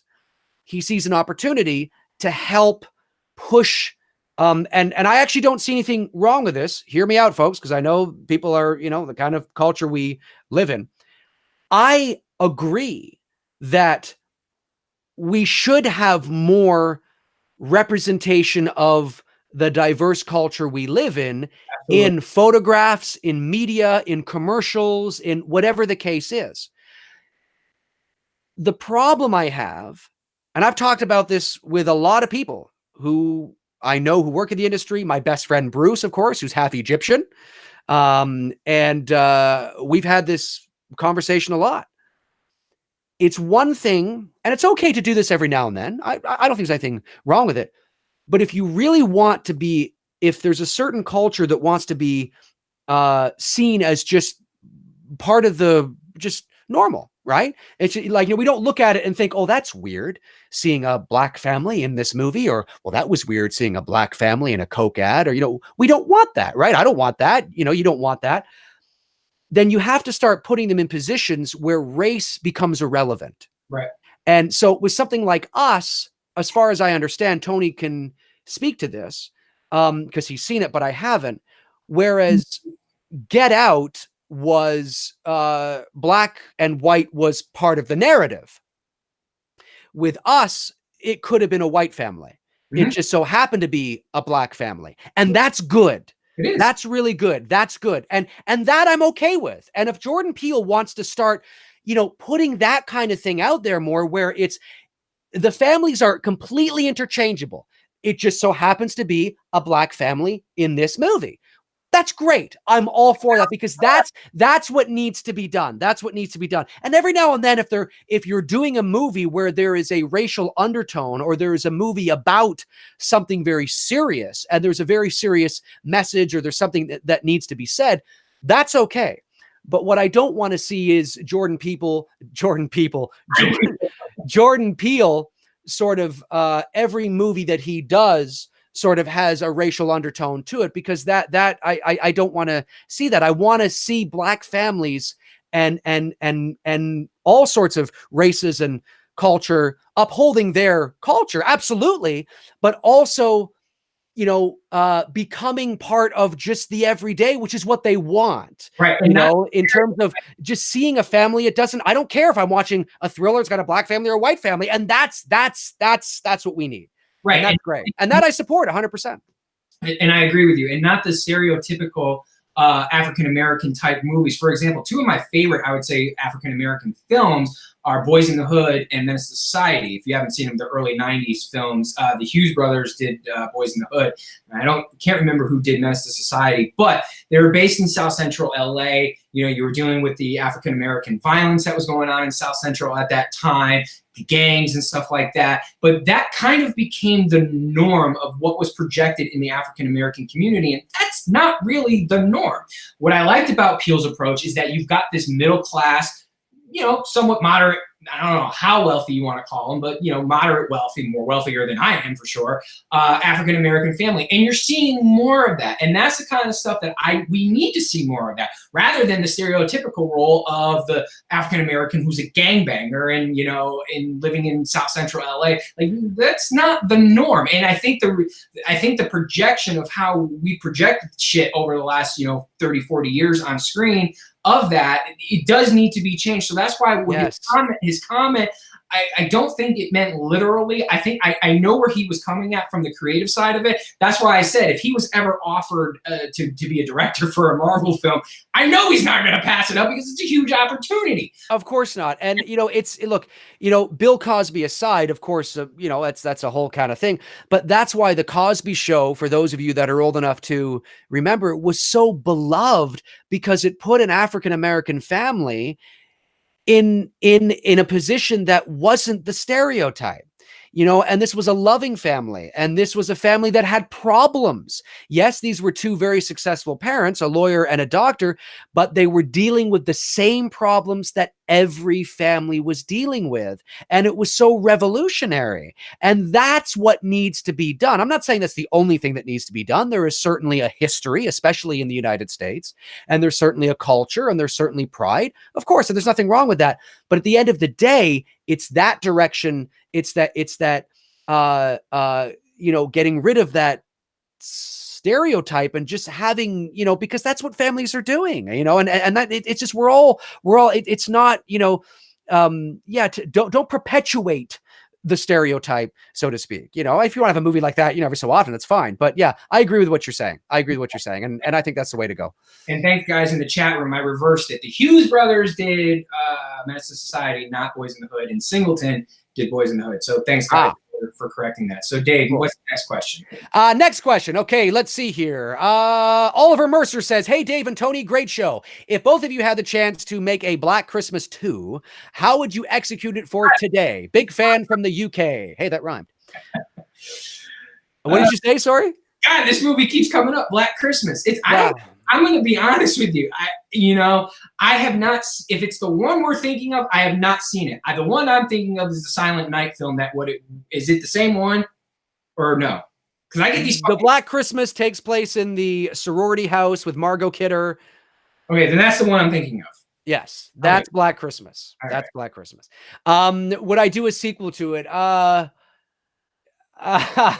Is what's her face? Olivia Hussey? Is she still alive? Because Margot Kidder's not. And Olivia Hussey, well, no, I think Margot Kidder died anyway, right? I think she died. Did she die in the movie? I know she died in real life, but did she die in the movie? I can't remember. I don't know. I don't think Black Christmas, I would remake Black Christmas before I would do a sequel to it, but I would remake it far better and far scarier than the 2006 remake with Carrie Fisher. Let's just put it that way. Agreed. Let's see here. Scrolling back. Hey, you know what movie I watched last night? Also, after I watched Hereditary, I wanted to mention this to you. I watched Your Girl last night. I Know What You Did Last Summer. I haven't watched that film almost in 20 years because I can tell you why. I bought the movie. I saw the movie in theaters, and then I bought it on VHS. And I'm going through a lot of my old VHS tapes. As did I. and I bought, and of course, and the last time I think I watched it was literally 20 years ago when I bought it on VHS, and I haven't seen it since. And I wanted to mention this to you because just hadn't been watching the film in so long. That scene there where Sarah Michelle Gellar is, she's running away from him. And she runs up to the store and she's banging on the store. That is so Halloween. That is so inspired by Halloween. Like, beat for beat. I'm like, for whatever reason, I never registered that before when I saw the movie 20 years ago. But now, looking at it again, I'm like, Jesus, man, that literally is beat for beat. That scene, with Laurie, running across the street to get to and banging on the door, and Tommy taking forever to open up the door is the exact same sequence with the sister taking forever to open up the. Yeah. I haven't seen that movie in so long, but I know the scene you're talking about. It's during the parade, isn't it? I think. Well, it's during her where she's the passing of the crown from the new one. Right. Oh, okay. Right. Yeah. Shortly after when Ryan Filippe's character gets killed off, and then after her. So I was like, oh my God, because it's just. I'm going through so many movies now. I'm deciding what I want to keep from my VHS collection and what I want to get rid of because there's so many VHS tapes that I own. I'm sure it's the same thing with you. It's just like you got to kind of dwindle it down to like the ones you want. And I was like, oh man, I haven't seen this movie also in such a long time. So when I popped it in, I was like, crap. Yes. I know what you're talking about. Let's see here. Let's scroll back. Questions, folks. This is your opportunity. Let's see here. A girl says, Dave, could we see your DVD collection? Maybe someday. It's not in the studio here. It's out there. So I'd have to, I can't show you off the camera. I'd have to go actually shoot a separate video for that. So maybe one day. It's not huge or anything. Not a huge collection. I don't even have a DVD. Well, the reason why I gave all my DVDs away, I don't know if I shared that story or not. My sister, a few years ago, just at the tail end when she was getting her RN, someone broke into her house and stole all her DVDs. Oh, that sucks. And at that point, I had already transitioned a lot of my DVDs on to iTunes. So I had my iTunes library pretty much was matched up with my DVD library. So I ended up just taking all my DVDs except for the horror stuff because she doesn't do horror films. And I just gave them all to her because she has 3 kids. And at the time she didn't have the finances to replace all her DVDs. So I just said, here, just take all mine. There was I had like 500 or 600. It wasn't like anything to brag about. So yeah, but I don't own, other than like, I think I have The Room that I'm looking at right now on DVD. I think that might be the only DVD that I have left. Everything else is gone. Interesting. Yeah. Super chat from Dr. Splinter. Thank you, Super Chat. Thank you, Super Chat. Thank you, Dr. Splinter, for the Super Chat. Appreciate it. Let's see here. Blood of the Martyrs says, 1987 says, thoughts on Mark Hamill doing voice of Chucky? Well, we talked about that at the beginning of the stream. I'm planning on doing a video on that. I think because I'm a voice actor, people sort of wanted my thoughts on that. You can get sort of my general thoughts at the beginning of the stream, maybe about 10 minutes in. And I'll do a video on that hopefully tomorrow or Tuesday. Hopefully tomorrow.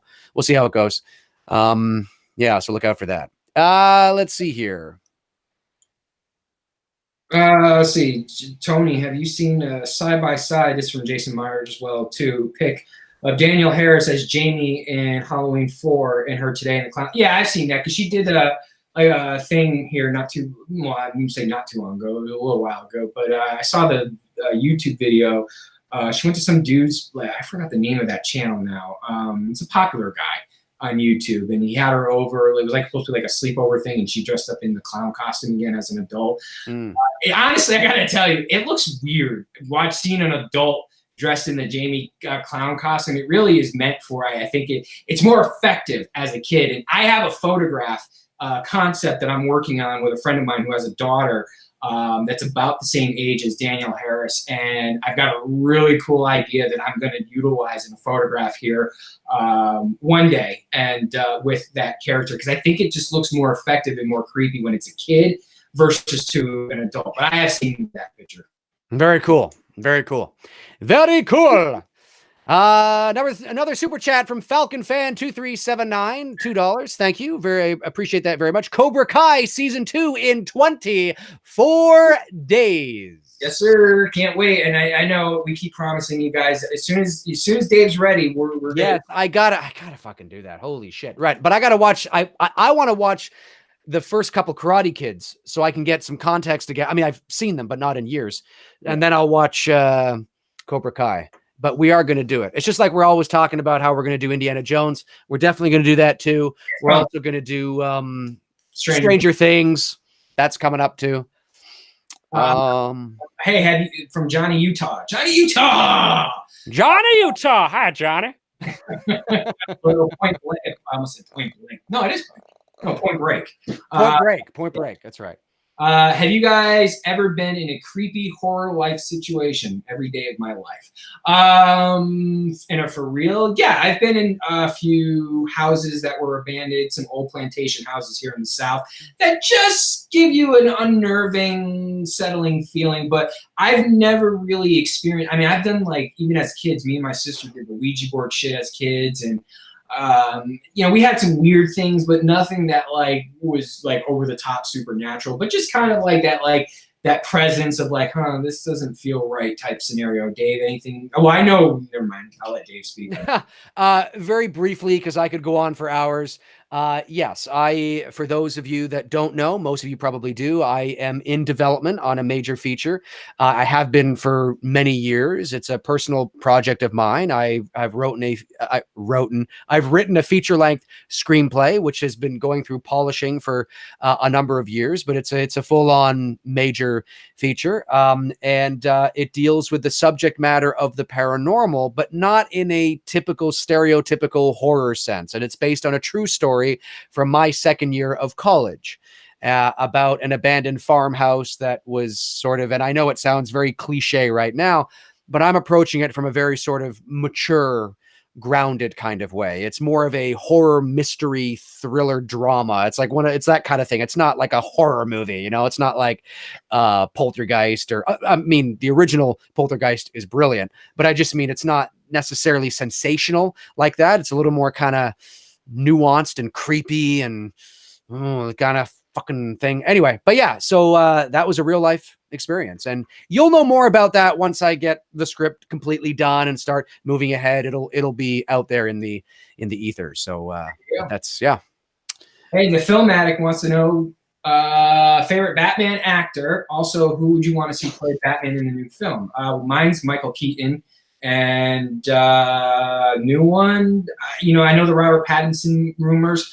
Again, because I'm basing it on not Robert Pattinson, Edward Twilight Pattinson, but I'm basing it on who he is now as an actor and some of the independent films that he's done here recently. He's done some really good shit. His acting chops are like, okay, dude, I don't really now associate him with that teeny bopper bullshit that he did there with the vampire movies. But anybody else that besides him, I was cool with Affleck. I know Affleck got some shit, but I'm not a big Batman guy, but I will say this: if I'm gonna watch a Batman movie, it's definitely going to be the two Michael Keaton films. Dave? For me, I gotta say, it's been a long time since I've seen either of the Michael Keaton films. Obviously, he's great. He's iconic. He was not the first, but obviously the first to take Batman from the 60s, thing into something a little more kind of cool, I guess. But I guess I'll go with Bale for now, just because he's in my head.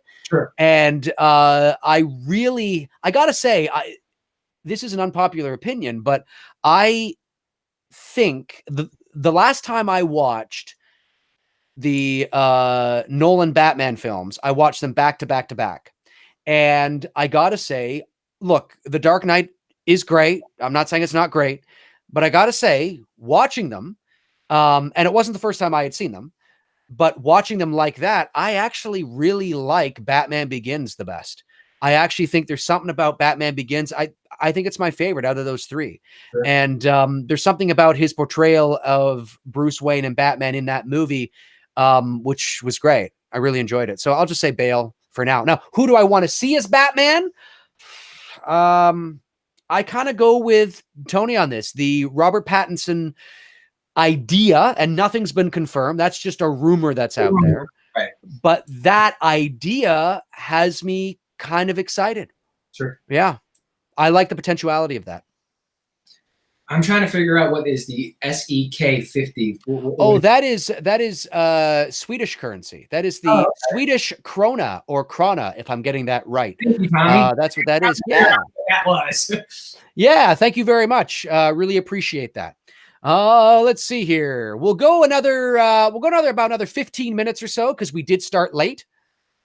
That's right. And yes, 30 years this year, the Dr. Feelgood album. That's right. It's hard to believe. Time fucking flies. For a minute there, I thought you said, yes, 30 years since the Dr. Phil episode. Shit. Okay, let's see here. Steve 3 says, is April Fool's Day a thing in Canada? It's so funny. Oh man, we totally blew it. We had this totally cool idea for an April Fool's thing, and I totally forgot about it. Oh, that's right. We did. April Fool's is tomorrow. I totally forgot about that. We can tell them now, because it's like next year we'll do it. Next year we'll do it. About that. Yes, April Fool's is a thing. We have all the same things you guys have down there. We're not the mystery country that we sometimes appear to be. We get very hot. You're our redheaded stepchild. No. We get very hot summers and very cold winters, and it's like living in Canada would be like living in the Midwest in the United States. That's essentially what all of Canada is. Okay. So if you live in like Boston or New York, you get hot summers, you get beautiful falls, you get really cold winters, that's basically what it's like. So yes, we do have April Fools, and we have Thanksgiving. Our Thanksgiving, though, is the first Monday in October, whereas your Thanksgiving is the last Thursday in November. So that's a bit different, but we celebrate, Christmas on the same day, and we have Easter on the same day. And there will be minor holidays that'll be a bit different. Like, for example, maybe your President's Day will be a week before our Victoria. Because we were a Commonwealth, we have a lot of holidays that align very much with Britain. So we celebrate Victoria Day, and we celebrate, a lot of things that the Brits will also celebrate. Well, maybe not celebrate, but you know what I'm saying. And yes, we have St. Patrick's Day, and we have all that good stuff. So yes, April Fool. And April Fools, by the way, is a great little 80s B horror movie. It is. Yeah, I haven't seen that in years, but I'd love to see that. Absolutely. I did have one question I did promise I would ask from my Instagram. I know you don't really talk about music much, so this is going to be curious. What was the first concert you ever went to? Me? Yeah. Oh, well, funny enough, I love music. Who doesn't love music? But I've never been a big concert going person. I guess I'm sort of nerdy that way. I don't know. I just haven't, because there's not really a lot of bands that I've been sort of emotionally attached to. I like AC/DC a lot, but that was probably primarily because of my older brothers who got me into it in the 1980s. And I have been to an AC/DC concert. I went to a concert during their Stiff Upper Lip tour in 2001, but that wasn't my first concert. I think my first concert was back in the 90s, and it wasn't even something I paid for. It was, and here's something really Canadian now. I was at a CFL football game in Ottawa. For those of you that don't know, the CFL is the Canadian Football League. It is our, national football league here. And I grew up in Ottawa, which is our nation's capital. And at that time, Ottawa had a football team called the Ottawa Rough Riders. And their name is not that anymore. It's a different name. Ottawa Red Blacks, I think it is now. Anyway, so I was at their game. And then after the game, there was a Bare Naked Ladies concert.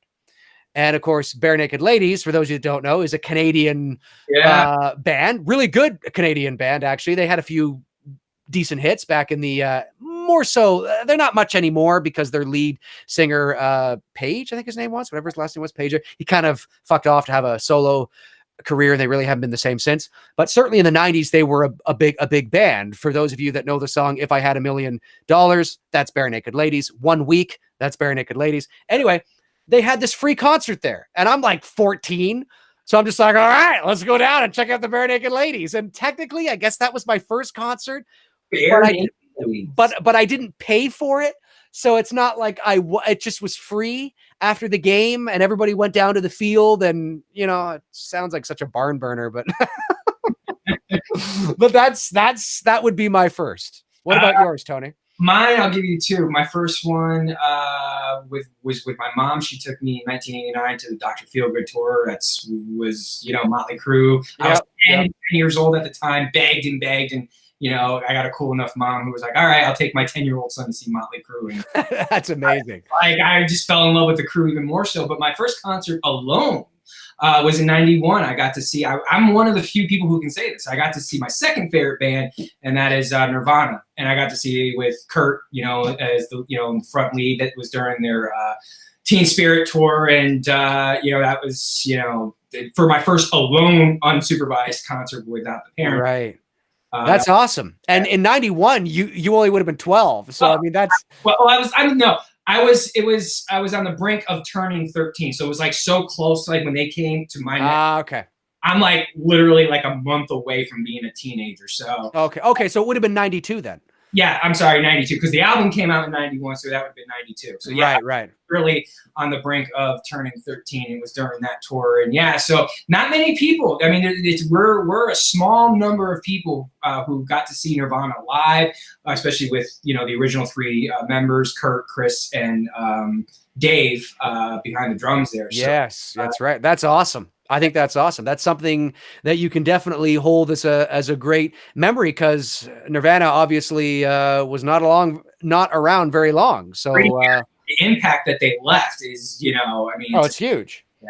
It's huge. Yeah, absolutely. I mean, really, there was probably only about 3, maybe 4 years there where they were hot, and then Cobain died. So, I mean, Teen Spirit hits in the fall of 91, and he's dead by April of 94. Yeah, there you go. It's not even really 3, this very, very short time frame. It'd been interesting to see, well, I know what he would have evolved to. I think what you saw on the Nirvana Unplugged there with MTV, he would have adapted to more of that acoustic style singing, and he would have done phenomenal with it. Because, obviously his voice would not have been able to, at his age now, to be cranking out Teen Spirit week after week, whatnot. But his acoustic shit, I would have loved.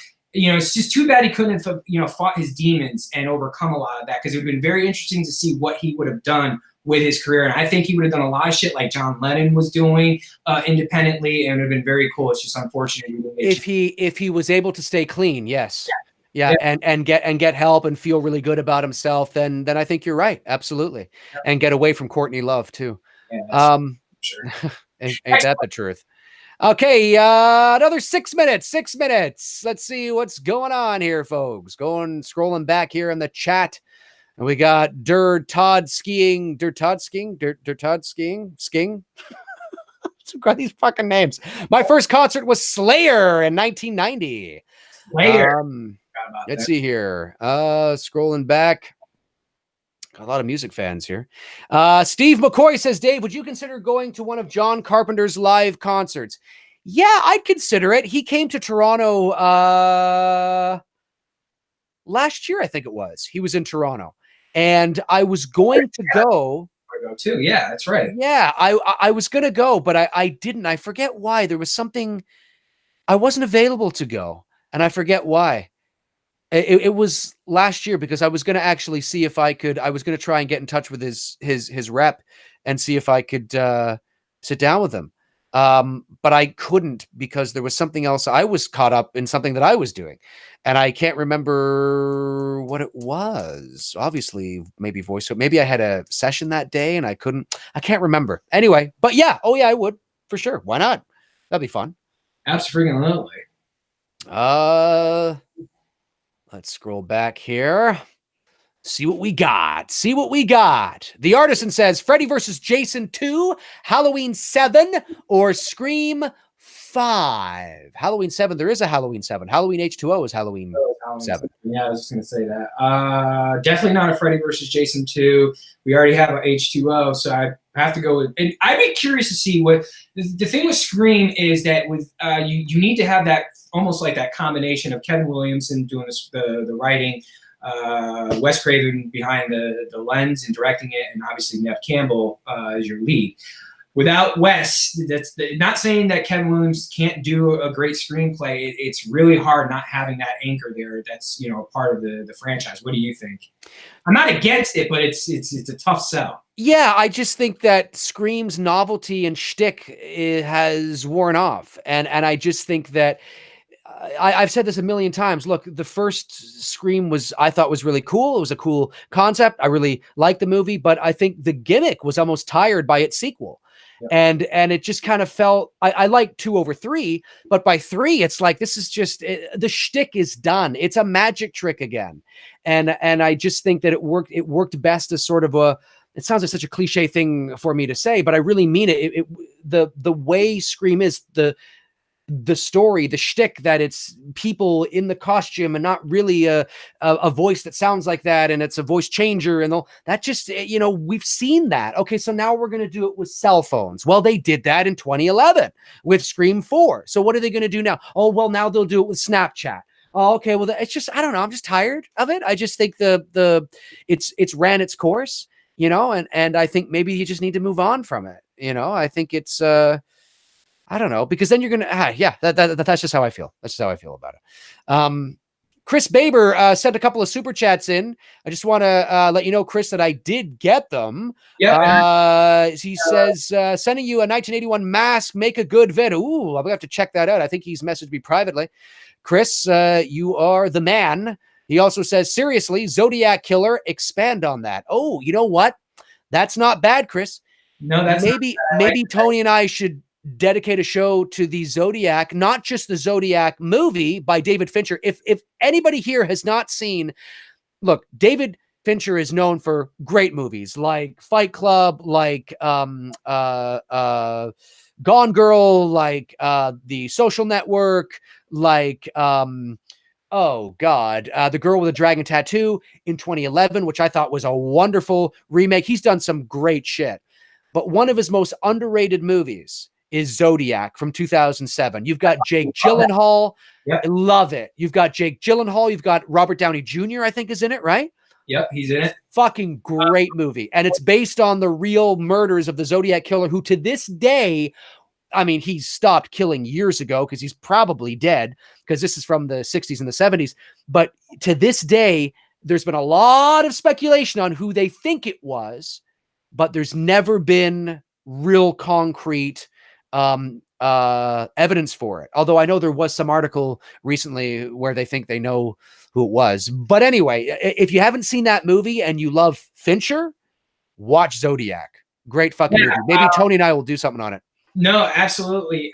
Because Mark Ruffalo is also in that film. Oh, that's right. And in fact, I think that might have been the first time Ruffalo and Junior were together on screen. So it's interesting to see them in that, and then now see them in the Avengers shit. But yeah, I think the only they haven't. I know they. What was the guy's name? Lee Arthur Lee, whatever. Oh, Arthur Lee Ray? No, something like that. He was the closest one that based on the novelization, which is Jake Gyllenhaal's character that the movie's based on is based on the Zodiac novel that Jake Gyllenhaal plays in the movie. Arthur Lee Allen. Thank you. That's what I was trying to freaking. Oh, Allen, right. That was his name. That was the closest one, but I still wasn't convinced that Arthur Lee Allen was the Zodiac Killer, even though a lot of the evidence was pointing in his direction. There was circumstantial evidence that I didn't think that, like, I don't know. I mean, yeah, the dude is a little kooky and a little out there, but we know a lot of kooky dudes. And I think they just so badly wanted to pin it on him, like the way Ruffalo's character and Anthony Edwards, who plays his partner in the movie as well, too, that's how it was being portrayed, that because the fear of the Zodiac was so real back then that it was so at random, and it wasn't like dude was going out every weekend killing people. I mean, the killings were like months apart from each other. Right. And that's what made it even more creepier. So Chris, again, Chris, who, for those who don't know, is the guy who provided me the Halloween 2 mask, and now I'm doing all these original Michael Myers portraits on my Instagram. So Chris, thank you very much for the mask. And yeah, I think the Zodiac we'll cut it here because I think that's a great topic to talk about. I think it's a great topic as well. Yeah. Chris also said, I Spit on Your Grave was perfect. I have yet to see I Spit on Your Grave, but it's something that I definitely want to check out. Yep. Okay, a couple more questions and then we'll wrap it up here. Let's see. What do we got? We'll go for another 20 minutes. I wish I could. Let's see. Michelle. Now, am I going to say your last name correctly? I believe it's French, right? Michelle Larcher, is that right? Because you're here in Canada. Do you think you guys? You guys will talk about music next time again on the live chat? Well, we might. Yeah, we might. I mean, maybe Tony and I will dedicate a show in the future to maybe music and some of our favorite bands or some of our favorite music or something like that. That might be kind of fun. Yeah, we might do that. Let's see. I have no idea where this Dory Heather, where the hell is that? Oh, Dory Heather. Let's see here. He says, Dory Heather is an idiot if he thinks slaves applies to maid housekeepers today. Slaves had no choices to be slaves and were getting nothing out of it. Maids have choice and are getting... Dory. I don't know what's going on there, Dory. Dude, anyway, whatever you're smoking, Dory, I want some of that because I don't even know where your comment's coming, not even from left. Oh, now let's see here. Let's go to Dory's channel, and we see that there's nothing on Dory's channel. Oh, so wow. Dory is a keyboard warrior, ladies and gentlemen. Dory's a keyboard warrior. He's sitting there going, yeah. What do you think of this? No, but I want whatever he's smoking because whatever you're watching, dude, I don't know where that comment's coming from, but you're on some good stuff, and I want it. I love Dory. That's great. Okay, let's go on here. Let's see. Happy Guy says, do you have an opinion on the new Child's Play film? Well, I've talked about Child's Play on this channel before, so go to my channel, go to the videos, scroll through the thumbnails, and you should get to my latest Child's Play video. It was a few weeks ago now, maybe over a month or so ago, but I definitely did talk about it. And Tony and I also go to the, there was an episode that Tony and I did, maybe episode 12, 13, I can't remember, where we talked about Halloween and Child's Play. On the thumbnail, you'll see Michael Myers from the 2018 film, and you'll also see the new Chucky, and that's a good show to watch of ours as well, because we also talk about Child's Play there. Will I talk about it in the future, leading up to the new movie? Yeah, probably, because I'm going to do a video, hopefully sometime in the next day or so, talking about Mark Hamill as the voice of Chucky, because I know, again, as a voice actor, a lot of people want to know my thoughts. So Whiplash here has been asking this question. I've seen this come up a few times tonight. So, Dave and Tony, thoughts on the construction of Titanic 2 and the launch of it in 2022 of the ship? Is it an insult to those who died? I mean, look, as someone who I've studied this ship, even going back to like junior high and high school, I did a whole senior class presentation to my senior class on Titanic. You know, is it an insult to the people who died on the original Titanic? You know, yes and no, because see, here's the thing. I'm also a fan of they should have reconstructed the World Trade Center in New York. It's kind of that you knock us down, we'll get back up mentality. Yeah, I'm not that I don't like the Freedom Tower. It changed the skyline of New York City so much that I really wish they had, you know, approached, you know, what you know, a lot of New Yorkers, I think they voted, like 95% of New Yorkers even voted to reconstruct the World Trade Center. I understand why they didn't do it. Is it spitting on the grave of those who perished in 1912? Not necessarily, because I think most of the people who were even alive then are no longer alive today. If there is anyone that was around back then, I mean, you're talking they're well over, I mean, maybe 110. I mean, someone who was even born that year would have been 110, and they wouldn't have even known about it. So I don't know. I have mixed emotions on that. I know from what I read on that, the maiden voyage is going to do the same maiden voyage of the original Titanic, from leaving from Belfast to go to New York, which I think in itself, and I know they're planning some big ceremony thing, that in itself is kind of creepy. I almost feel like you're tempting fate here, that something disastrous may happen again. You know what I mean? Like, it's like you're taking that same travel route. You're calling the ship Titanic. Honestly, in my opinion, there's only one Titanic. No matter, I don't care if the ship is identical, it's built same inside and out. There's only one Titanic. And to me, I think it won't cheapen what happened back in 1912. But I know what it ultimately is going to become, and it's going to become a commercialism, you know, tourist attraction, or, you know, for people to because I think it's going to ultimately become like a cruise liner down in the Caribbean is where they're ultimately sending it to. I don't think it's going to continue to do this Atlantic crossing, because they don't really do that anymore. So I don't know. I don't really have a total, like, I get why they're doing it, but I don't think they're spitting on the graves of those who died. I just think it's not necessary. Dave? Right. Yeah, I don't think it's necessary at all. I don't think it's, look, life goes on. And do I think that it's, you know, it's been over 100 years since the sinking of the Titanic, and how I feel about it is sort of how I felt about, doing another Canadian reference. There was, Halifax, Nova Scotia wants, a Canadian football team. Yeah. And to make a long story short, one of the proposals put forward was to call the team the Halifax Explosion. Now, I guess I was a little rusty on my Halifax history, but apparently years ago, there was a horrific explosion that happened in the harbor or something that killed a lot of people, you know, whatever it was. And people were calling it insensitive, and it was just wrong. How could you think of do that kind of stuff? And in reality, it's like, hey, look, it's over 100 years ago, okay, or close to it if it was not. And you know, the explosion in this sense was about explosive offense, explosive team, you know, explosive, not it's not, you know, referencing but like, you know, does that mean we're not allowed to utter the word explosion when we're in Halifax? Does it mean we're not allowed to say the word when we're out on the street? Does it mean we're not, you know, so there's over sensitivity. Absolutely. And in relation to this, if somebody who said, I think it's disrespectful to those who died, it's over 100 years ago. We have to move on. Having said that, do I think it's necessary that they do another Titanic? No. And I think it would be better served maybe to create a ship in, like, as far as I know, it's supposed to be identical to the Titanic. I wouldn't do that. It seems not, well, I don't know if wrong is a little bit too much of a strong word, because in my mind, it's not wrong because it's disrespectful.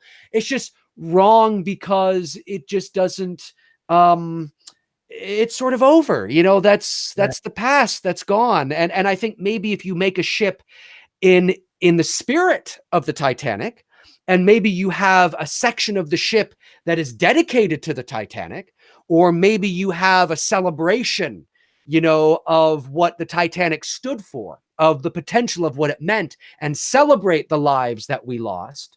You know, that's, which I guess is kind of, in some ways, that's what the ship is supposed to be doing. I don't know. I mean, I don't know. I mean, is it necessary? No. I mean, I just think it's, I don't know. It's going to, yeah, I don't know. it's unnecessary, and it's a cash grab that will no doubt make a lot of money if it comes to be. Yeah. You know, really, at the end of the day. But is it necessary? No, I don't think it is. Okay, well, I respond to one thing about someone saying that I was racist. Girl saying that I'm racist. Okay, so I guess because of, I don't know where this conclusion is, but you know, it's funny how people want to interpret somebody by the perception of how they are on video camera. But little do you know that my niece and nephews are African American. My brother-in-law is African American, who's a minister of a church, and I go to that church, which is predominantly African American. My ex-girlfriend is also African American.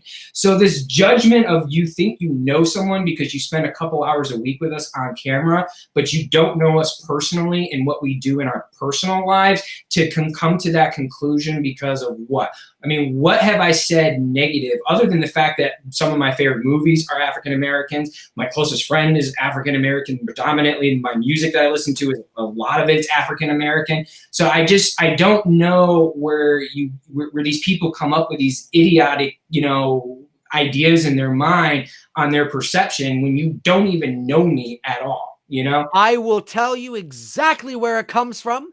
It comes from the trolls who are sitting behind the keyboards, who are like, it's like Salacious B. Crumb from Return of the Jedi.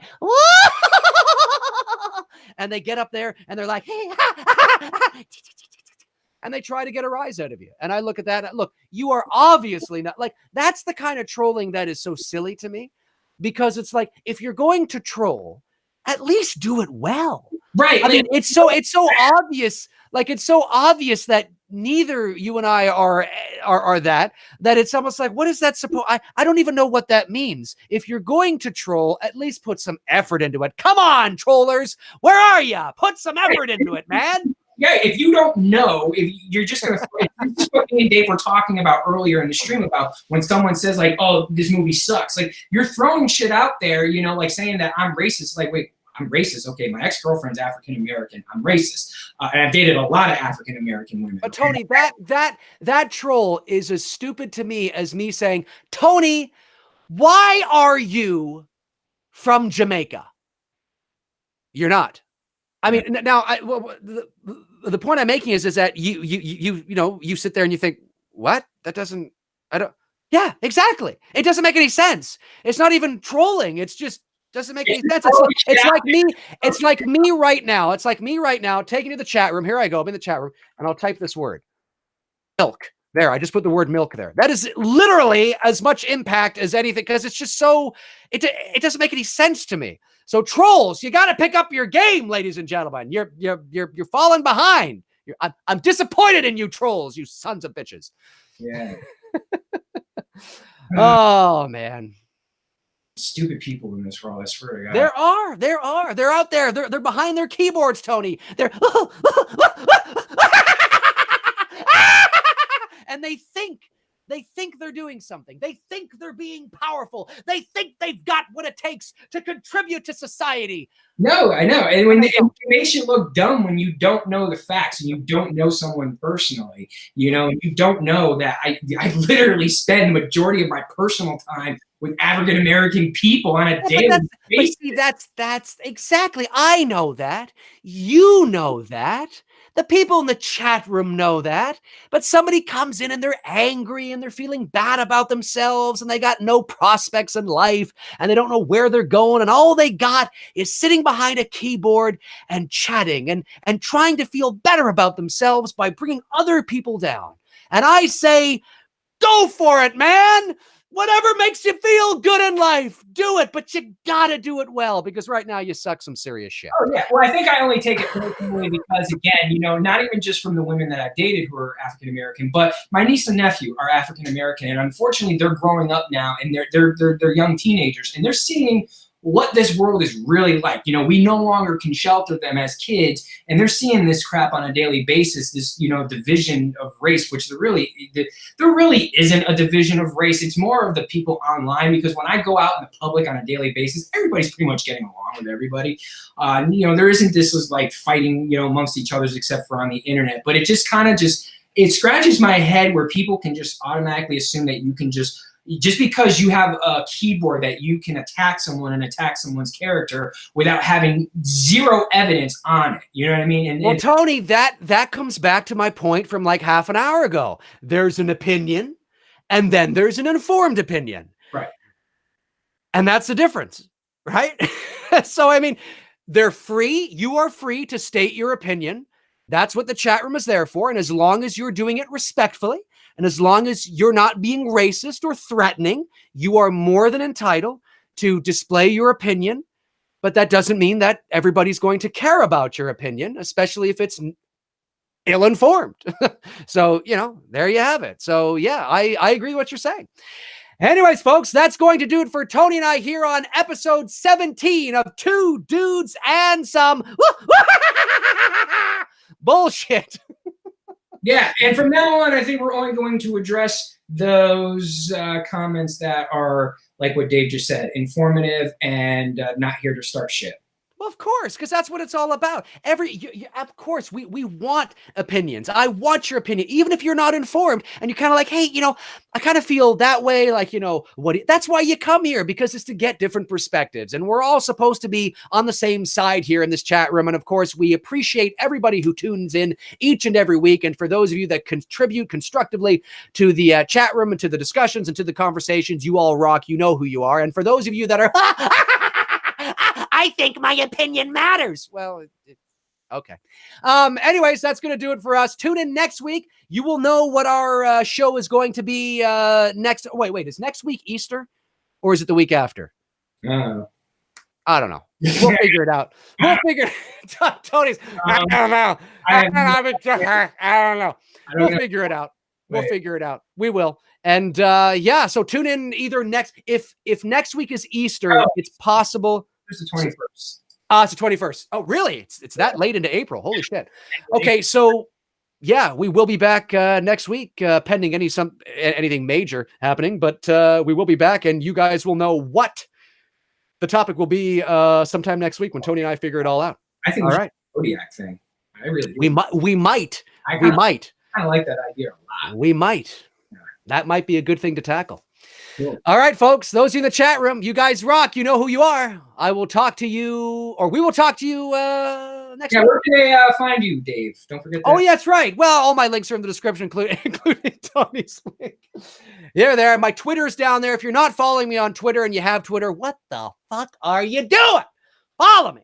If you're not following me on Facebook, what are you doing? Follow me on Facebook. That's where I tend to post in the meantime and in between time. I'm not posting here. And if you're not following Tony Michael on Instagram, well, you better do that, especially if you want to see those juicy Halloween photos that he's been posting lately with the mask behind him in the shot there. So, yeah. Original stuff coming soon where I'm creating some original I wouldn't call them characters, but just more along the lines of the horror genre. I'm testing some things out with some friends and some different masks, and we're in abandoned buildings and stuff. So, you know, I'm still going to do the Michael stuff. Obviously, that's, you know, becoming a big part of my platform because the first two photos have been very successful. Your guys' feedback on it has been absolutely appreciated. Yeah. Very nervous to share that stuff because I know I'm very, very, very protective of this character. You know, I take nothing away from the jokey, goofy stuff that people do with the Michael character and the mask online and stuff like that. But I'm one of those purists like Dave is. Like, I want to keep the integrity of the character the way it's meant to be and the way it was always meant to be presented. That's why I'm never going to do anything goofy or silly with the character. I know some people have messaged me and say, hey, you should do this, like the funny things that you see. I'm like, that's never going to happen with me. Michael is. I try to protect it and keep it to what it should be. So. Yes, exactly. Yeah, check those photos out because they're solid. I love them. They're great. You're doing a really good job, and I can't wait to see the others that come down the pipe as well. Absolutely. So yeah, guys. Good stream tonight. Yeah, it was a good stream. I had a lot of fun. Thank you again, Tony. Thank you guys in the chat room, and we'll talk to you next week. All righty. Cheers. Later.